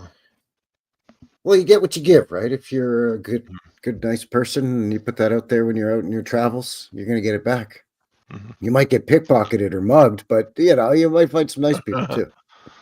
Yeah. It'd be like, look at this naive Canadian. Let's get him. Yeah. Yeah. There's the Royal Exchange before they turned it into the Modern Art Museum. And then before they put their stupid stuff on the front there. Yeah, beauty. Nice looking structure for sure. Really tall cupola on it, like really stretched. Yeah, kind of unique, right? And that's another thing too. I've seen a lot of buildings that look like this, and it makes me wonder, was there once something like this that was removed? Yeah, I see what you mean. And it just looks like this now, and it's called a bank, and it's in Nashville or whatever, right? Yes, yeah, I see exactly what you're saying. Yeah, something to consider. Because I think there was a lot of overhauling going on in that early period before they were snapping pictures of these things. Royal Infirmary. I just around the Mill Hospital. It's fine. Again, with those domes, that style of dome, they love those up there. They're getting silly with them now. Yeah. They're just getting silly with it. This is creepy. This place gives me the creeps, actually. The Royal. I'm sure there's locals that can tell us stories about this place. I'm sure it's haunted. Spooky. Haunted AF. It's haunted spooky. AF. Yeah, that's exactly. Spooky. Guarantee, lad. It's a spooky one. You don't want to spend the night at the Royal Infirmary. There's wee goose in that one. Aye, they say she walks here and there. A Royal Insurance building here. At least we get a conical dome on this one just to switch it up. Sheesh. Yeah, that's unique for Glasgow. Yeah, it's like, hey, this is really out of place. Like it's doubly out of place. Wow, that's fancy above the door. I just sidetracked my own self there. Sorry, I distracted you with my zoom. Wow. Yeah. Oh, that's impressive. But that's what I'm noticing here. There's so much detail. You can go in anywhere, and you're going to start to see all these little details pop out. And very. I would have a sore neck walking through the streets of Glasgow. That's for sure. I wouldn't get anywhere. People. Sorry. We get off the train. We get the cab or whatever, Uber, whatever it is, takes us to a Charing Cross, and with the with the hopes that we're going to do a tour of downtown Glasgow, and I end up getting about 20 feet because I can't move because I'm sitting there staring at all the buildings around me. Right, you got, You know, it's like watching a tennis match. Your head's just going back and forth, back and forth. I would have trouble getting around, definitely. So there's the together we have the cathedral and the infirmary, and there's the a fountain in that greenery by the cathedral, which I think we saw as a monument. I could be mistaken. Yeah, but. I think so too. Actually, yeah, that's lovely though. Mm-hmm. How nice that looked. Yeah, right. Can you imagine coming into this central area? I know it's a postcard, but you still get the point, though. It's has that feel. Yeah. Definitely. Okay, we have a few more. Royston Hill. I think this is supposed to be. I'm not sure actually. Remains of a church. I'm not sure. It looks like ruins here though. Hard to tell. Yeah, I would say, yeah. Yeah, and then the tower was kept. Very black looking. Oh, there's those Charing Cross mansions again. Sheesh, man. Yeah. The cupola being up on top of that funny angled difficult thing. Yeah. Very difficult. How'd they even do that? I mean, I'm asking. I'm serious now. Yeah. I'm not goofing around. How did they do that? It's been standing like that for 130, 140 at least years, according to what I saw for the timeline. Probably a lot longer. And there's no structural issues at all. It's very odd to build like this. If we were to build this in the modern day, we'd build this roof and be plonking this down on top of the roof. And I don't think it would stand the test of time. Of course, you'd have the wind would F it up in a few years, Yeah. Anyway, there's another one of those little hats. This is the St. Aloysius Church. St. Aloysius. Yeah, there it is again. There's one of those styles of hat style domes here in Calgary. It's in an old fire hall on the top of their tower. Oh yeah. Here's some of the. Maybe they imported it from Scotland. I don't know. Maybe I've seen that style on firehouses as well. I do believe now that you mention it. We need a dome up there, eh? Where do we get one, bud? Glasgow here's got a schwack of them there, eh?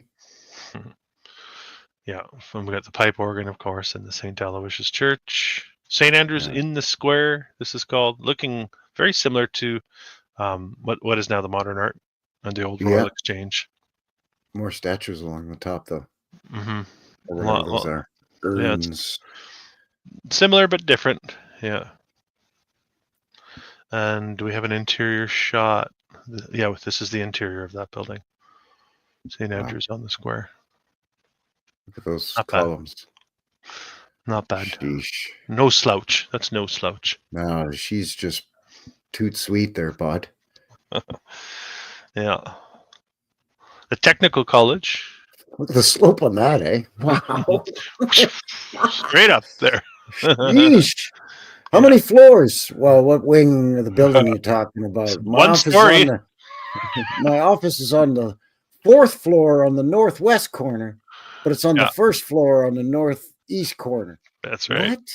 Yeah, pretty much. Right. Yeah, exactly. The Technical College. Nice looking place. The lighthouse, they call this. Strange coloring. Very strange coloring. Yeah. Almost damaged. Fire damage, maybe? Scorched? Yeah. Scorch. I'm gonna look. Something's scorched. not right with that. I don't know. This looks it feels. Yeah, it does. I'm sure somebody will correct me in the comments. It's clinker brick. Yeah, whatever. I don't know. Yeah, it just looks like it. What we're saying, it has the appearance of being scorched. We're not saying it is scorched. It looks scorched. Yeah. All right, the toll booth steeple, they call that the toll booth steeple. Not the same one we saw earlier, actually, but still out in the street, right? Yeah, that's weird. We saw another one that was sort of out in the street. Isn't that strange? Mm-hmm. I find that strange. Yeah, it is. I guess it's quite a landmark. This is it in the modern day. Still standing. Toll booth steeple. Look at the top of that thing, man. Oh, maybe we have seen this. It has those little... around the corners, that's right. We're just tourists. We don't know this place like the back of our hand. We're just scouring. This is the trades hall of Glasgow. Of course, you had to have the trades hall because how else are you going to build these buildings? You need the trades. Oh, griffins? Well, yeah, you gotta. Griffins here. Yeah, interesting. Not sure what griffins have to do with Scotland, because Scotland is the lion rearing up and the... What's on the other side? For the coat of arms? Yeah, Yeah. Some sort of horse figure. I'm not exactly sure. Horse. I'm not sure. It might be a unicorn. So we come to the university, the main building of the university, Glasgow University. Again, built in that same time frame in the late 1800s.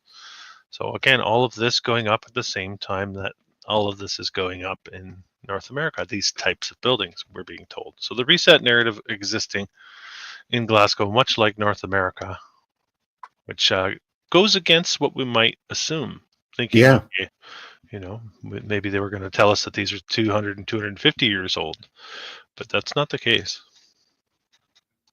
And that's the most surprising part for me when looking into Glasgow. Yeah. Like these, they could have aged these. They could have told us they were 300 years old. I would have believed them. But they're not telling us that. Look at the top of this one. Very much energetics of some sort going on here. This making no sense otherwise. Very unusual. A lot of nodes on it too. Excuse me, nodes on it as well. Yeah, definitely.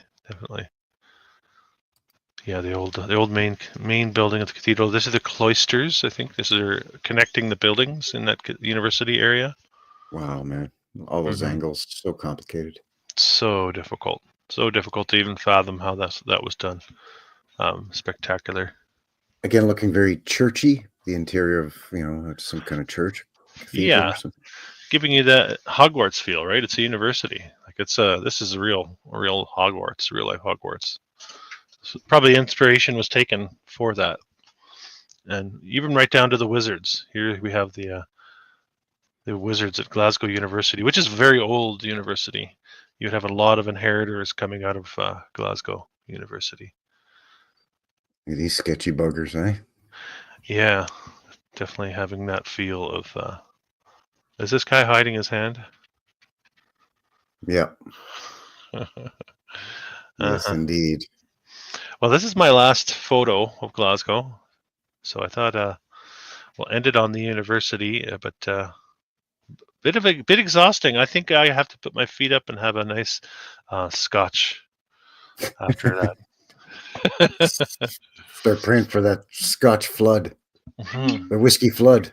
Bring straws, plastic straws. Lots of straws. Yeah, don't bring them damn paper straws. Those things are garbage. I think they've been outlawed. I think they outlawed them south of the border. Damn paper straws. Oh, it's Glasgow. Yeah, Glasgow's pretty outstanding. Full of surprises too, right? Full of surprises. Yeah. Yeah, you've a couple fires, a whiskey flood, and a whole lot of spires, steeples, and funny looking hats and statues, and yeah, just ticking all the boxes, ticking all those boxes. Yeah. This was a great dive into Scotland and a great road trip, eh? Yeah, something different for sure. We had a beer a long time ago. We're gonna have to put twice as much beer in the cooler in the back seat next time. Oh yeah. We can't rely on the whiskey floods to get by. You can't assume it's going to happen again. No, I mean that would be nice, but Yeah, I do get a little homesick though. The next show is probably we're going to have to come back to the homeland. Were you thinking Halifax? Yeah. Halifax would probably overlap nicely with Glasgow too. Yeah, because it's in New Scotland, Nova Scotia. That's right. So I think Halifax is definitely worthy of a nice deep dive for our next Knuckleheads episode. Yeah, I'd be down for Halifax for sure. Beautiful city, great people. Speaking of great people there in Nova Scotia. Yeah, definitely.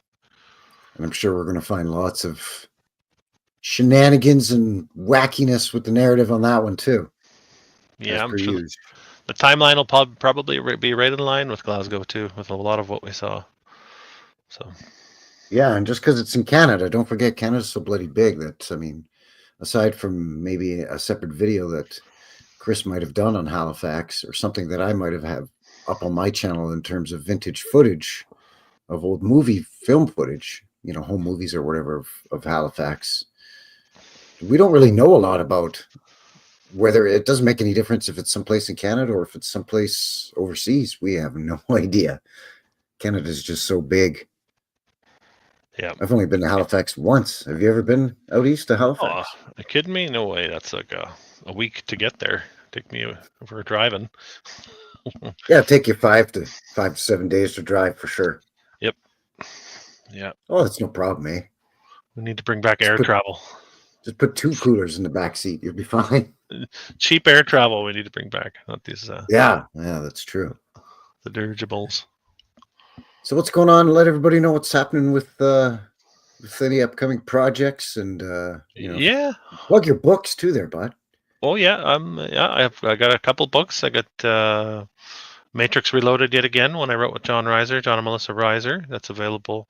You can get all this through my channel in the About section. I've also got the 2 Demolished Buildings books that are Make a Good Coffee Table books. People seem to like those. They're selling pretty well, those ones actually. So it's nice to have that interest. Also, I have a calendar still available, 2025 calendar. I've reduced the price on those 3 items as well, so a little cheaper than they used to be. So that's available through the channel, and I keep an eye open for my Tuesday lives. Next week I've got Kairos coming on from I Am Kairos, and we're going to go deep into San Francisco. He's an expert on the area. He's done some serious boots on the ground, so he's going to present. Yes, he has. San Fran. Yeah. And then I'm working on getting Eddie O from Eddie O Knows. I don't know if you're familiar with him. I plugged him in one of my recent videos. He's doing some cool stuff with AI, uncovering the narratives of these buildings and basically getting the AI to admit that it's not possible within the timeline we're given. I remember seeing that recently that you shared that. Yes. Yeah, so pretty telling that is. And of course, look out for my Friday videos as well. There's always going to be something coming out on a Friday. Yeah, always a nice deep dive on a Friday from your channel. All right, well, there you go. I think that's, what do you say? It's time to, like you said, kick up the feet and have a wobbly pop and shut her down. Sounds good. This has been an enjoyable exploration, actually. So doing something a little different off continent, so a little bit different. Yes. Thanks again to Ruth was it Ruth? Yeah, Ruth for the suggestion. Yep. Really appreciate that. And of course, as always, links below for everything. And if you have any suggestions for the show, whether it's Canada land or otherwise, shoot one of us a line and let us know, and we'll check it out for sure. Because, I mean, we love doing these shows and poking around, you know. We learn about our own backyard, and I mean, hey, might as well expand the feelers out and poke around and see what else the realm has to offer while we're at it. Yeah, expanding the content too, just to helping create more old world content, more eyes on it, and more visuals out into the available areas. You know, that's kind of what it's all about. Is just creating more avenues for people to go down and look at old world structures and get the content. Yeah, absolutely. All right, well, there you go. So I think that's going to do it. Again, as a quick reminder, links for everything below, and if you haven't already, please, you know, make sure you do all the button pressings, you know, make sure you're subscribed and all that good stuff. If you're watching this after the live, really appreciate that as well. So leave us a comment, say hello, and yeah, there you go. So thanks again to Chris, Old World Exploration. My name's Frankie, New West Reset. And this has been the Knuckleheads episode. I still can't believe episode 15. That's great. On the road, Glasgow, Scotland. So thank you very much, everybody. Really appreciate it. Take care out there, and we'll see you again really soon. Yep. I'm in love with the old world. I'm in love with the old world. I'm in love with the old world. I'm in love with the old world.